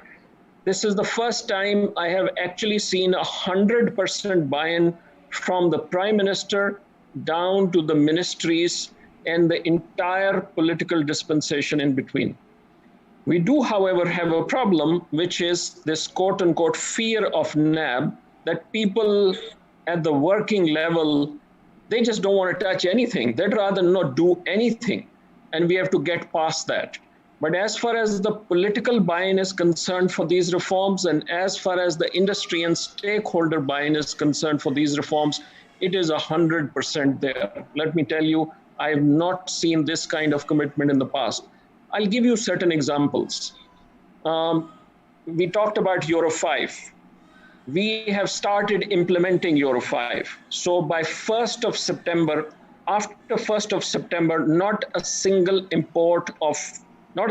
cargo can come in that would not be Euro 5 for petrol. And on January 1st, the same thing happens for diesel. As of today is 15th of August, about 50% of our cargoes that have come in this month are already Euro 5. And as I said, by 1st of September, it'll be 100% compliance. So we have put in some systems. I'll also mention something else that borders on the question that we talked about in terms of NICA and efficiency. Dr. Ali is absolutely correct. NICA was not on that chart. It should have been on that chart. NICA or its predecessor entity, what was called Enercon, was essentially a dead entity for a long time. Wasn't really doing anything. We have revived that entity here. We have staffed that entity. Sardar Muazzam, who is a PhD from the University of Delaware, is the head of that.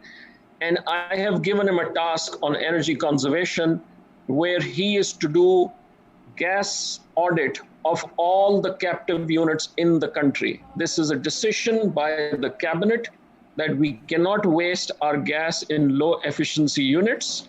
That decision by the cabinet had been there for 5 years, 6 years, never implemented. We have updated that decision, put in new energy standards, efficiency standards, and starting end of this month, energy audits will start in the entire industry. It'll take us 8 to 10 months to do the entire industry. So we are putting systems in place to monitor what the decisions are. And on that score, I'll just give you one other comment, that every 2 weeks, we have a cabinet committee on energy where the implementation status of all decisions is taken. So at the subcommittee level of the cabinet, every 2 weeks, we go through all decisions relating to energy that were taken and what is the status of that. Never happened before. So that's one theme on alternate energy. And I'll just close that by saying there were a lot of comments about why don't we promote solar? Of course we are promoting solar. Solar and wind are what we consider the future to be. We started out with typical feed-in tariffs like was done in Europe and America and Japan. Now we are literally at those rates that are comparable to our region, adjusting for our financial costs. So the last set of solar tariffs and wind tariffs that have been approved are down to 3.5 to 4.5 cents, comparable to any other country of similar dynamics and similar economic factors. There was a comment made that why aren't we importing enough solar panels? Just to give you a sense, we imported 2,500 megawatts worth of solar panels in the last 4 years. Only 450 of that went into grid supply.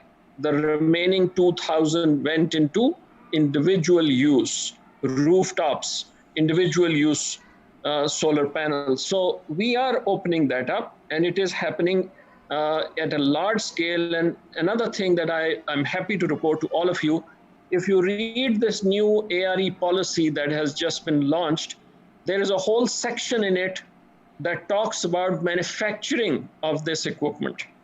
Manufacturing of wind turbines and manufacturing of solar panels. I'm happy to report to you that 3 very large manufacturers out of China of solar panels and 1 large manufacturer of wind turbines out of Europe have already approached us to set up manufacturing facilities in Pakistan under this policy. Now let me turn to 2 other broad themes that were talked about. One theme is the cost of power and this whole situation about IPPs, and one theme is Karachi Electric. And then I'll go specifically to the few things that and a third theme is LNG. I'll cover those 3 themes, and then if there's anything specific I've missed out, I'll try to touch that and then close. On IPPs, sadly become a fashion to blame everything on IPPs. And yes, there is some blame to be apportioned. But let me give you some numbers that some of you, if you don't know them already, you will be shocked. You know, the total capacity payments we make, which are the fixed payments we make other than the cost of fuel, 48% of that capacity payment goes to government's own plants. Only 23% goes to what we traditionally call private IPPs. And the remaining goes to CPEC projects. So what is our issue? Our issue, we can look at the issue in multiple facets. But if I look at today's number, the cost, our average cost of generating a kilowatt hour, just the fuel part, that average today is about 5 rupees. Add on top of that the fixed costs that have to be paid to all the generators. And that number used to be about 3.5, 4 rupees. Today it is about 5.5 rupees and is projected to go up to about 7.5 rupees in the coming years. Why? Because we have signed up agreements to add more capacity, mostly government's own capacity and mostly CPEC capacity, where we have fixed payments due. Our fuel cost has gone down 2 rupees compared to what it was a few years ago, but our fixed costs have gone up almost 3-4 rupees and continue to rise. Now, why is that a problem for us? But before I get to that problem, let's just add these two numbers. So the average cost of generation in the entire country at the plant gates is around 10.5, 11 rupees. Then you add about 1.5 rupee of true transmission and distribution cost, not losses, true cost. You get to about 12.5 rupees, let's say. Then you add on top of that the losses and the non-recovery of 27, 28%. You gross it up. Your cost of delivery of that service today to the consumer doorstep is about 15.5, 16 rupees. Are we recovering 15.5, 16? No, we are not. So what are we doing?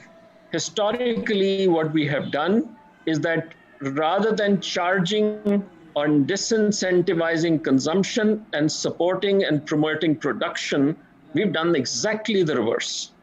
We are charging very low to the domestic consumers, and we are balancing that by putting cross subsidy and charging higher amounts to the industry and the commercial users. So what we have effectively done in our tariff mechanisms in the past, and this is true both for gas and power, what we've done is rather than supporting our industry and commercial, which are income producing and generating sectors, we use them to cross subsidize our poor domestic consumers. Now, whether they are poor or not is where we go to the targeting of subsidies I talked about at the start. If we can target the subsidies, that will allow us to remove some of this cross-subsidy burden that the industry and commercial sector is bearing. But if we do not target it, the question is, where does that cost come from? Given the numbers I've given, is where we go to the targeting of subsidies I talked about. Let's come back to the question of IPPs. If we have the generation cost at 10.5 rupees, and you go to all the producers, and mind you, the IPPs are only 23% of that, as I mentioned, and 47, 48% is government's own plants. If we go to them and say, okay, we want you to reduce your cost by 20%, and let's say they agree, does that solve our problem? No, it doesn't solve our problem. It contributes towards the solution. It does not solve the problem. We have to look and understand the problem. So, not that I'm trying to defend IPPs, there are issues that need to be addressed. One of the points raised was by Mia Anjum Nisar, and rightly so, was that the coal cost that these imported coal plants are using is higher than what privately people can bring in. Well, let me tell you, I raised that issue in the cabinet myself about 8 months ago, and we have a cabinet decision to go through coal audit, and that task has been given to our regulator to basically look at why the costs are higher compared to what a private buyer can bring, especially when these plants are bringing large quantities. So those issues are there. But what I'm trying to explain is that we have to understand every piece of the segment, and we have to try to attack the inefficiencies in every piece.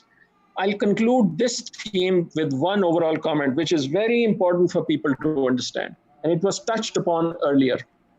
You know, in November last year, well before COVID, the lowest point we touched in the national grid in terms of the demand, electricity demand, was 7,000 megawatts. And in the summer, the highest point we touch is about 24,000 megawatts. So I'm going to pose a very rhetorical but dangerous question. As a nation, can we really afford zero load shedding? Because if that's what our objective is, we plan for 24,000 megawatts in the summer, which peak is going to happen maybe 5 days or 8 days in the whole year. And then we have periods of 6 to 7 months where more than half of that capacity remains unused. Yet we have to pay for it because that is our legal structure and that is our regulatory structure. That is why we need to get rid of that structure, and that is why we need to change our planning paradigm, have base load capacity separate, have peaking capacity separate, have mid-merit capacity separate, and plan according to that. It has never happened in the past. Always, oh, there's load shedding in the summer, so let's just go add 5,000 megawatts. Well, if you add 5,000 megawatts, you got to pay for that 5,000 megawatt. Doesn't matter who owns it. Something has to be paid. But if you're only going to use it for 3 months in the year or 4 months in the year, what do you do for the rest of the year? You still have to pay for it. That is what we are saddled with. And unless we understand those issues and unless we change our planning paradigm, we will not get out of this fix. Now, let me turn to LNG. Somebody raised a question earlier that we are not using our LNG terminals. That is true. We were not fully using them.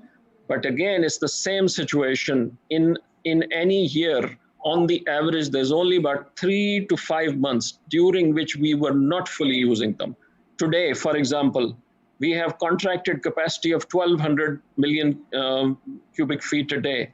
Right now, we are processing 1,130 as we speak right now.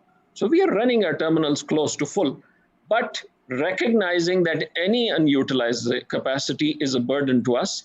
A decision was made by cabinet last year. I took it to the cabinet in July, on July 31st last year, to allow utilization of unutilized capacity. It would have been put into effect in October or November last year, but for some litigation that started. We've gotten past all that.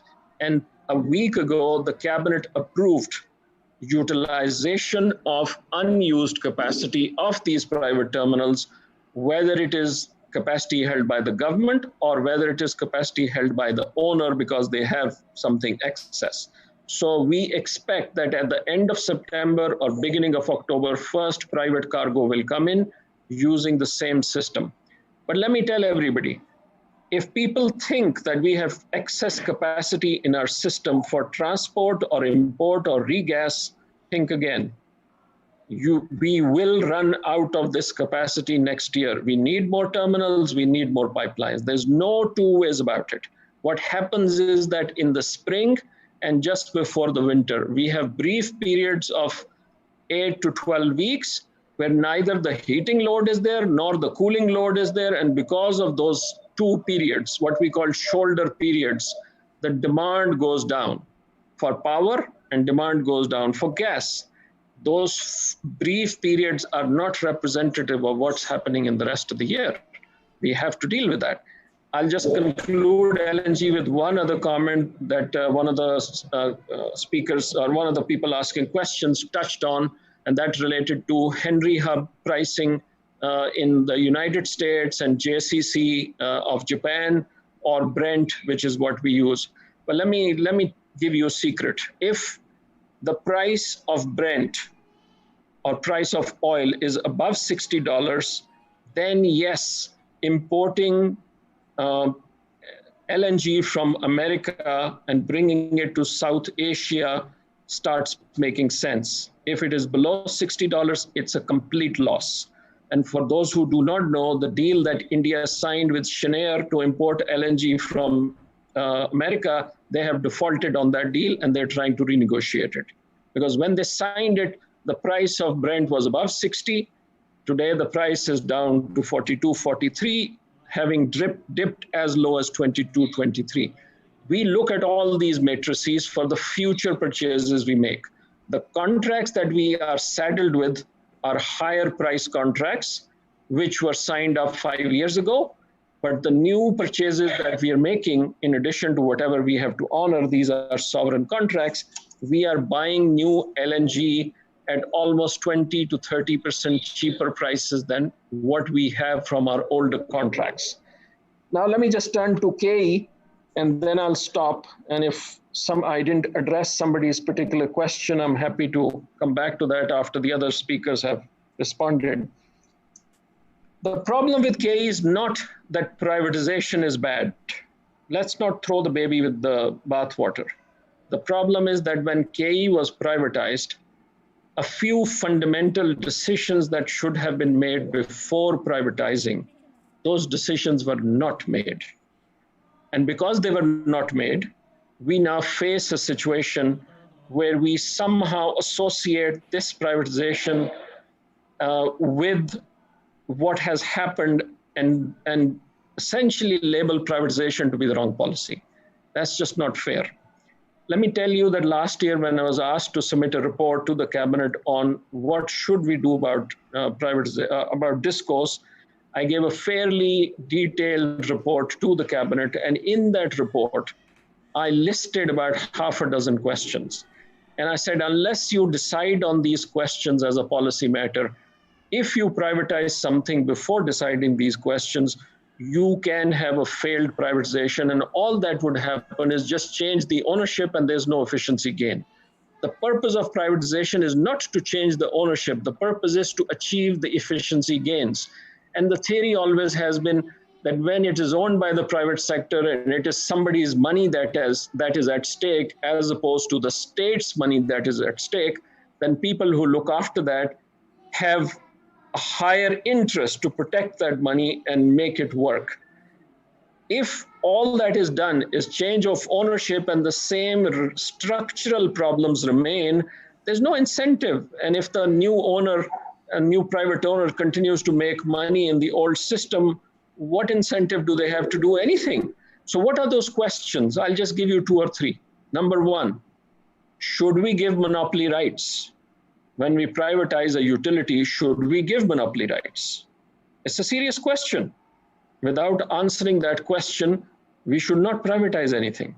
Number 2, when we privatize something, the rates that the regulator will give, are those rates going to be performance-based, or are they still going to be cost-based structures that we've been carrying on our backs for the last 40 years? And if we are going to continue to carry cost plus return structures, what's the point in privatizing? We won't gain anything. Number 3, if you privatize and you don't allow the owner to hire and fire people, how are you going to improve the quality of the HR? And if you're not going to improve the quality of the HR, how do you expect that just by changing the ownership is going to result in overnight magically something dramatic happening? So coming back to what Ismail Qureshi Sahab said about KE, and he used the word elite capture, we can call it elite capture. We can give it half a dozen other names. But the bottom line is, if we do not sort out some of these fundamental questions of what do we want the environment to be under which a privatized utility, which by its nature is a monopoly, because you won't have multiple distribution companies building lines into every home, or multiple gas pipelines building lines into every home, you have to answer these questions. And once you answer these questions, then you come up with a solution. Does it make sense to privatize Quetta Electric, or does it make sense to give it to the province? Does it make sense to privatize Lahore Electric, or does it make sense to continue the government to continue operating? Does it make sense? Answers may be different for different places. It depends on a lot of different things. Why? I'll give you again very simple example. If you're going to go into Quetta Electric, the total load they have to serve versus the total geographical area they have to span, they will never make money. they will have such long lines with such low loads that they would have to charge double the price. So what do you do in those areas? Well, there you do off-grid solutions. There you do smart grids. You do island systems. You do distributed generation systems. So all of those things have to be looked at. And you cannot look at this one big monolith with one big solution. So as we come back to the issue of why KE has not been transferred to Shanghai yet, yes, there are issues, and these issues are directly related to those decisions that should have been made 10 years ago and have not been made. So what does KE say, for example? KE says, I have monopoly rights until 2023. Don't even talk to me about opening up my area. If you do that, I'm not interested. Shanghai says, I'm not interested. Then KE says, I have a combined bundled rate, transmission, generation, distribution all together. And it's a cost plus structure. Don't even talk to me about anything else. So those are the things we have to deal with. Let me just touch E&P. A question was raised about E&P, and then I'll stop. We have two basic offshore formations. One is what we call Indus Deep, and one is what we call Makran Coast, which is not as deep. We have awarded blocks in the past, and we've done drilling. When you go in Indus Deep, that is where the drilling really starts costing a lot. So for those who didn't follow, this Kekada drilling that was going on offshore last year, and we were all hoping that we'll have a big find. It was a joint effort by 4 companies with ENI and Exxon as the lead. One well cost $110 million. It was a very deep well. But compare that to Makran Coast, where one well at much shallower depths would cost 1/3 of that, 1/4 of that. So we have come up with about a dozen offshore blocks that we expect to be auctioning in the coming weeks. Sabri Saab said, no need to come up with new policies, no need to do something new. We just produce from our existing fields or implement our existing policies. I partly agree with him, but the fact is that when this government came in, I personally went around and talked to at least 40 companies that were operating in this sector, many of whom had left Pakistan, and a very few that were still here from abroad. And 3 or 4 things came out universally, and especially those who left. They pointed out a number of issues in our existing policy. And they said, it is for these reasons that we are leaving your country. And so we felt it was necessary that we fix those things, which is what we have done as far as E&P is concerned. As far as the question of existing blocks being there, unfortunately, there I disagree with Sabri Saab. Our existing blocks, the yields we are getting are continuing to decline, and we need to open up new areas to get bigger finds. So I'll just conclude with giving you some numbers.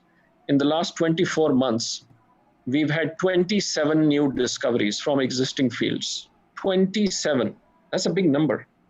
But what did we get in the total volume? Only 239 mmcf of gas and only 7,000 barrels of oil. So we continue to make discoveries from our existing blocks, but very small finds. And we really need to open up new blocks. You know, of the total land mass that we have, approximately 40% is considered suitable for E&P. And we are really only exploring 3% today. That's what we need to change. So that's what we are doing. So I'll stop there. I'm sure I've missed some specific questions that were addressed to me, but I've already hogged up most of the time of the group. So I'll stop and let others add, but I'm available to answer any more specific questions at the very end. Thank you. Thank you. That was a very informed discussion, and thank you. You've been very generous with your time. Dr. Salim Ali, sir, please. Thank you so much. You know, I have learned so much. I'm not going to respond in much detail because Babar Saab has, so admirably provided very data-driven responses. I've learned so much, so I really appreciate that. I think the only question which perhaps I can address quickly is on the climate change issue. In my role on the Global Environment Facility, we manage a very large portfolio of funding for developing countries in both climate mitigation and adaptation. So, of course, as Ambassador Saab had said, climate change is a major threat. Pakistan has been named as one of the 5 most vulnerable countries to climate change. I think on the mitigation front, that's where a lot of the climate financing has been focused of late. Pakistan should be submitting more proposals to the GEF. We have a very strong private sector partnership opportunity with GEF. Total GEF funds are about $1 billion a year, billion with a B. But the leveraging of that billion is sometimes as much as 20-fold, depending on what the project is individually. So I think it would be great if there is more interest in that, so that Pakistan can also use those funds for more effective leveraging. On the solar point, there was disagreement. There is always disagreement about what is the role solar can play and the base load issue. Of course, base load has to at present come from other sources until we have very reliable storage capacity of the kind that Tesla is building and all. And maybe that is in the future, which should be considered. But still, baseload is going to be even important under those conditions to some degree, though reliance may be less. I think what is being done with biogas and natural gas should be heartening. In terms of energy density, of course, nuclear is the most energy dense. Unfortunately, for various reasons, the cost equation in nuclear has turned against the sector. That may change with molten salt reactors. I think Pakistan should keep an eye on nuclear in the future with the next generation of molten salt reactors, which could potentially provide also effective base load, but that's further in the future. With hydrogen, as I said, hydrogen is not going to take on the same level as electric mobility in terms of the EV car versus hydrogen car market. That's how hydrogen was pitched as a foil to electric cars. Hydrogen is going to be a niche area, especially for heavy trucking. That's my view. I think electric cars, e-mobility, which the government is also commendably looking at, especially electric rickshaws and so on, that is likely to be much more prevalent. And where the source, of course, you want the electric energy source to be coming from more sustainable sources, that should be a priority. So I'll just end there, and thanks for the opportunity. I've learned so much. Thank you, Dr. Saab. In fact, that's one of the things I was thinking as we were going through the discussion, that usually our format is to have a senior policy maker, an academic, and people who consume the service. And we see how useful that dialogue can be, particularly today where the policymaker is also very well informed. Senator Zubairi Saba.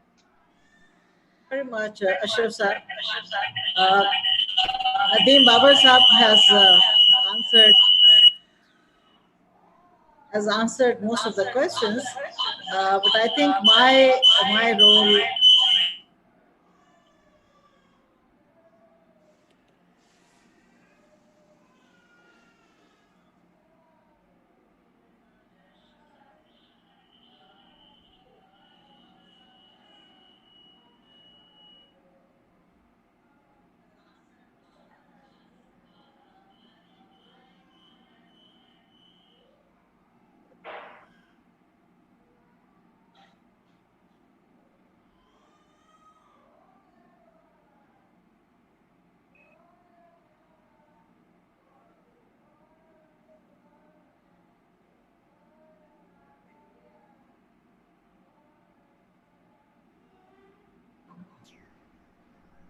Okay, thank you, Ashraf Saab.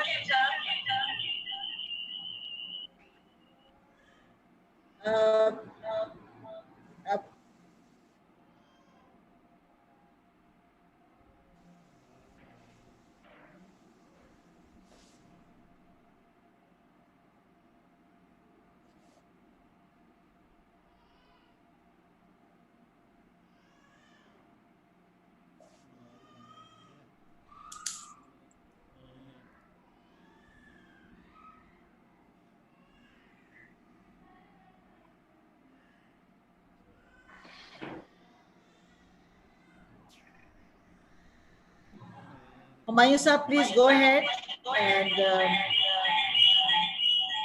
आपकी आवाज आ रही है senator साहब बीच में hello अब आ रही है please go ahead, and I think continued role is required because energy is a number one issue, as pointed out by our Nobel laureate. So thank you very much and appreciate it.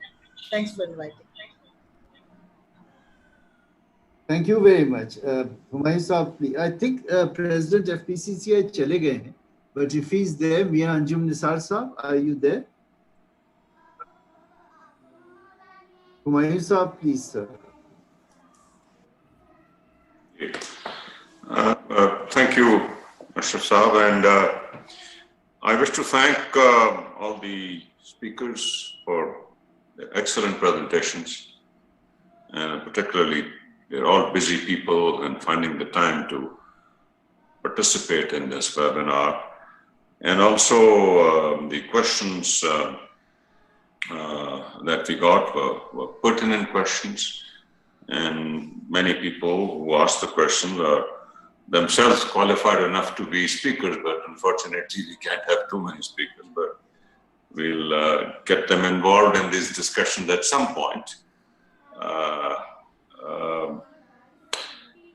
What we try and do at IPR, and we've been here, this is our 7th or 8th year, we try and focus on issues that Pakistan is facing. They could be anything. They could be economy, energy, water, environment, foreign policy, geostrategic policy, law and order situation, anything that Pakistan faces. And we bring together policymakers, stakeholders, local experts, and from the last many months, we try and bring overseas experts, and our emphasis is to try and find the talent of Pakistan origin that sits outside, because apart from their knowledge in that area, they also are more familiar with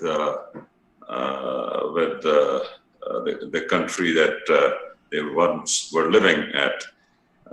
And of course, we bring together people who can ask good questions and carry a discussion and a dialogue, because the best way of thrashing something out and converge towards any clear understanding is through a discussion. We very much promote scholarship, as you will see on our website. We are a small organization, but we may be lean, but we are quite mean in our work. So with these comments, I'd like to again thank Nadeem Babar Saab, the Minister, and Senator Zubairi Sahaba, Mia Anjum Nisar, and Dr. Salim Ali. All the speakers, we've benefited a lot this evening here in Pakistan and morning in America.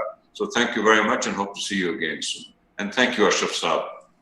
Thank you for organizing this. Report within a few days. Bye, everyone. Bye. Okay.